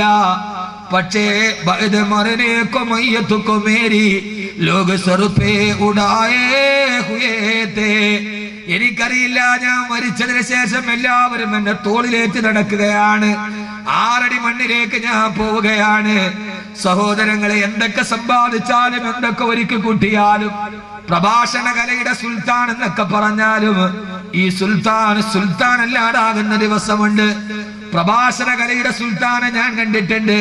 കാസർഗോഡ് ഒരു ദിവസം വാതിന് പോയപ്പോ നാട്ടുകാര് പറഞ്ഞു 22 വർഷം തുടർച്ചയായി തഴവ ഉസ്താദ് ഈ നാട്ടിൽ വാത് പറഞ്ഞിട്ടുണ്ട്. അവരാണ് പ്രഭാഷണ കലയുടെ സുൽത്താൻമാർ. നമ്മളൊക്കെ എവിടെ എത്തി നിൽക്കാന്? അല്ലാഹുവേ, നീ ഞങ്ങളെ നന്നാക്കണേ തമ്പുരാനെ. ഇനി ഒരിക്കൽ കൂടി ജീവിതത്തിൽ കാണാൻ കഴിയുന്നില്ലെങ്കിൽ നിങ്ങളോട് പറയാൻ ഒരൊറ്റ സതുപദേശം മാത്രം. രാത്രിയിൽ എഴുന്നേൽക്കുക, യദഊന റബ്ബഹും ഖൗഫൻ വതമആ, പേടിയോടെ റബ്ബിന്റെ മുമ്പിൽ ദുആ ചെയ്യുക. എങ്ങനെയാണ് പേടി വരേണ്ടത്? അല്ലാഹുവേ, നാളെ ഞാൻ അവസാനിക്കും, എന്റെ മയ്യത്ത് തോളിലേറ്റി 6 അടി മണ്ണിലേക്ക് കൊണ്ടുപോയി വെക്കും. ഞാനിപ്പോൾ എന്റെ ഒരു വീട് പണിയുന്നുണ്ട്. ആ വീട്ടിൽ പോയി ഒരല്പനേരം പണി നടക്കുന്ന സ്ഥലത്ത് പോയി വീട്ടിലേക്ക് തിരിച്ചു വന്നപ്പോ എന്റെ പുറത്ത് കുറച്ച് മണ്ടരി പറ്റിയിരിക്കുന്നുണ്ട്. എന്റെ വീട്ടിൽ വന്ന് ഞാൻ ഇരിക്കുമ്പോ എന്റെ രണ്ടാമത്തെ മോൻ 5 വയസ്സുകാരൻ സിനാൻ അഹമ്മദ് അവനോടി വന്ന് മടിയിലിരുന്ന് കൊഞ്ചിക്കൊടഞ്ഞ് വർത്തമാനം പറഞ്ഞ് അതിന്റെ ഇടയിൽ അവന്റെ പുറത്ത് നോക്കിയിട്ട് പറഞ്ഞു, ഉപ്പാ, പുറത്ത് മണ്ണിരിക്കുന്നുണ്ട്. അവന്റെ കുഞ്ഞു കുഞ്ഞു വിരലുകൾക്ക് എന്റെ പൊന്നുമോൻ എന്റെ പുറത്തെ മണ്ണവൻ മെല്ലെ അങ്ങോട്ട് തുടച്ചു മാറ്റി. ഞാൻ എന്റെ കൺമണിയെ നോക്കി നിന്നു. എത്ര സന്തോഷത്തോടെ എന്റെ കൺമണി അവനെ വളർത്താൻ വേണ്ടി കഷ്ടപ്പെടുന്ന വാപ്പയുടെ പുറത്തൊരു തരി മണ്ണ് കണ്ടപ്പോ അത് കുഞ്ഞിളം കൈകൾ കൊണ്ട് തുടച്ചു മാറ്റുന്ന എന്റെ കൺമണിയെ കെട്ടിപ്പിടിച്ചൊരു പിതൃവാത്സല്യത്തോടെ ഞാനൊരു മുത്തം കൊടുത്തു. സഹോദരങ്ങളെ, നാളെ നിങ്ങളുടെ മക്കളും ഒരൽപ്പം മണ്ണ് ശരീരത്തിൽ കണ്ടാൽ ഉപ്പാന്ന് പറഞ്ഞിട്ട് തുടച്ചു മാറ്റിക്കളയുന്നവർ, ഉപ്പയ്ക്കൊരു പനി വന്നാൽ കരയുന്നവർ. ഞാനൊരു പച്ച മനുഷ്യനായി പറഞ്ഞാൽ ഒരാഴ്ചയായി ഞാൻ വീട്ടിൽ നിന്നിറങ്ങിയിട്ട് പനിയാണെന്നറിഞ്ഞിട്ട് എന്റെ വീട്ടിൽ പോലും നല്ല ഭക്ഷണം കഴിച്ചിട്ടുണ്ടാവില്ല. പക്ഷേ നാളെ എന്റെ വീടിന്റെ മുമ്പിലേക്ക് എന്റെ മയ്യത്താണ് കൊണ്ടുപോകുന്നതെങ്കിൽ കാരാളികോണം ജുമാ മസ്ജിദിന്റെ ഖബർസ്ഥാനിലേക്ക് ഈ 6 അടി 5 അടി 10 ഇഞ്ച് നീളമുള്ള ഈ മനുഷ്യന്റെ മയ്യത്ത് ഇങ്ങനെ നിരത്തി കിടത്തിയിട്ട് 6 അടി മണ്ണിലേക്ക് എന്റെ മയ്യത്തിറത്തി വെക്കുമ്പോ എന്റെ ഈ 5 വയസ്സുകാരൻ എന്റെ ഖബറിന്റെ ചാരത്തുണ്ടാവില്ലേ? ആ സമയത്ത് ആരെങ്കിലും ഒരാളവന്റെ കയ്യിലേക്ക് ഒരു പിടി മണ്ണ് വാരി വെച്ചു കൊടുക്കില്ലേ? ആ സമയത്ത് എന്റെ പൊന്നുമോൻ എന്റെ പുറത്തൊരു തുരി മണ്ണ് കണ്ടപ്പോ അത് കൈകൊണ്ട് തുടച്ചു മാറ്റിയ എന്റെ മോന് മലന്ന് കിടക്കുന്ന എന്റെ കബളിലേക്കും മണ്ണ് മാറിയിടില്ലേ? നിന്റെയും മക്കൾ അങ്ങനെ തന്നെയല്ലേ? ഇതേതു മോനാണ് എന്റെ പുറത്തൊരു തരി മണ്ണ് കണ്ടപ്പോ ഉപ്പാന്ന് പറഞ്ഞ് വാരിക്കളഞ്ഞ എന്റെ പൊന്നുമോൻ നാളെ ഒരു പിടി മണ്ണ് വാരി നമ്മുടെ ശരീരത്തിലേക്ക് ഇടുമ്പോ മൈനറിയ തീമായി കൺതടമൊലിച്ചില്ലേ? എന്റെ ശരീരത്തിന്റെ മുകളിലും മണ്ണിട്ട് മൂടി എന്റെ കബറിന്റെ ചാരത്ത് നിൽക്കുന്ന എന്റെ പൊന്നു മക്കളെ നോക്കിയിട്ട് അടുത്ത ആളുകള് സഹതാപത്തോടെ പറയില്ലേ, ഈ പൊന്നുമക്കൾ യതീമീങ്ങളായി. പിന്നെ മക്കളുടെ പേര് മാറി ഭാര്യ നോക്കിയിട്ട് പറയും അവള് വിധവയാണ്. നമ്മളാണെങ്കിലോ മണ്ണിന്റെ അടിയിലേക്കാണ്. അതുകൊണ്ട് എന്റെ പ്രിയപ്പെട്ട സഹോദരങ്ങളോട് അടുത്തറിയുന്ന നമ്മുടെ സതുപദേശം ഇവിടെ അവസാനിക്കട്ടെ. മോനെ, മറക്കരുത്, കബറിന്റെ ആഴം സ്നേഹിത നീ നോക്ക്, അതിൽ നിന്നെ മെല്ലെ ഇറക്കലും ഒന്നോർക്ക്. ഇതുപോലെ ജീവിതകാലമില്ലൊരു കുണ്ട് കുടുസായതും കണ്ടിട്ടുമുണ്ടോ പണ്ട്? പെരുങ്കല്ല് മുകളിൽ വെച്ചു മിൻഹാ തൊട്ട് ഓതിയിട്ടു മണ്ണും ഇട്ട് സ്ഥലവും വീട്ട്. ദുർഗന്ധമാല കബറ് മുഴുവൻ നാറും, നിനക്കുള്ള മാംസം മെല്ലെ അഴുകും തോറും. ഖബറെന്ന ഏറ്റവും ചെറിയ ഒരു കുഴി, ഇത്രയും ചെറിയൊരു കുഴി നമ്മുടെ ജീവിതത്തിൽ നമ്മൾ കണ്ടിട്ടില്ല. ആ ഖബറിലേക്ക് എന്നെയും നിങ്ങളെയും ഇറക്കി വിടും. ഇവിടെ ഞാൻ പ്രസംഗം തുടങ്ങിയപ്പോഴേ ഒരു വെള്ള പേപ്പറിൽ എഴുന്നേറ്റ് തന്നു, ഉസ്താദേ, +2 പഠിക്കുന്ന ഒരു കുട്ടി ഇന്ന് കുഴഞ്ഞു വീണ് മരിച്ചു. +2 പഠിക്കുന്ന പൊന്നുമോൻ ഇന്ന് കുഴഞ്ഞു വീണ് മരിച്ചു. അവൻ +2 പരീക്ഷ എഴുതാ കാത്തു നിന്ന മോനാണ്. സഹോദരങ്ങളെ, അതിലേക്ക് മെല്ലെ ഇറക്കലും ഒന്നോർക്ക്. ആ ഖബറിലേക്ക് ഇറക്കുന്ന ദിവസം ഓർക്കുക. അല്ലാഹു ആ ദിവസം നമുക്ക് നന്നാക്കി തരട്ടെ. ആ ദിവസം അല്ലാഹു നന്നാക്കി തരട്ടെ. ഇനി സദസ്സ് തുടങ്ങിയെടുത്ത് തന്നെ അവസാനിപ്പിക്കാം. എന്റെ പ്രിയപ്പെട്ട സുഹൃത്ത് നൗഫൽ കൗസരി ഓതി, യാ അയ്യുഹല്ലദീന ആമനു തഖുല്ലാഹ വൽതൻദുർ നഫ്സും മാ ഖദ്ദമത് ലിഗദ്. നാളേക്ക് വേണ്ടി നീ എന്താണ് ബാക്കി വെച്ചതെന്ന് ഓർക്കുക. നിന്റെ കൈവെള്ളയിലേക്കൊന്ന് നോക്കുക. എല്ലാം മറക്ക്, നിന്റെ കൈവെള്ളയിലേക്കൊന്ന് നോക്ക്. 6 അടി മണ്ണിലേക്ക് ഇറങ്ങുമ്പോ എന്താണ് ബാക്കി എന്നോർക്ക്.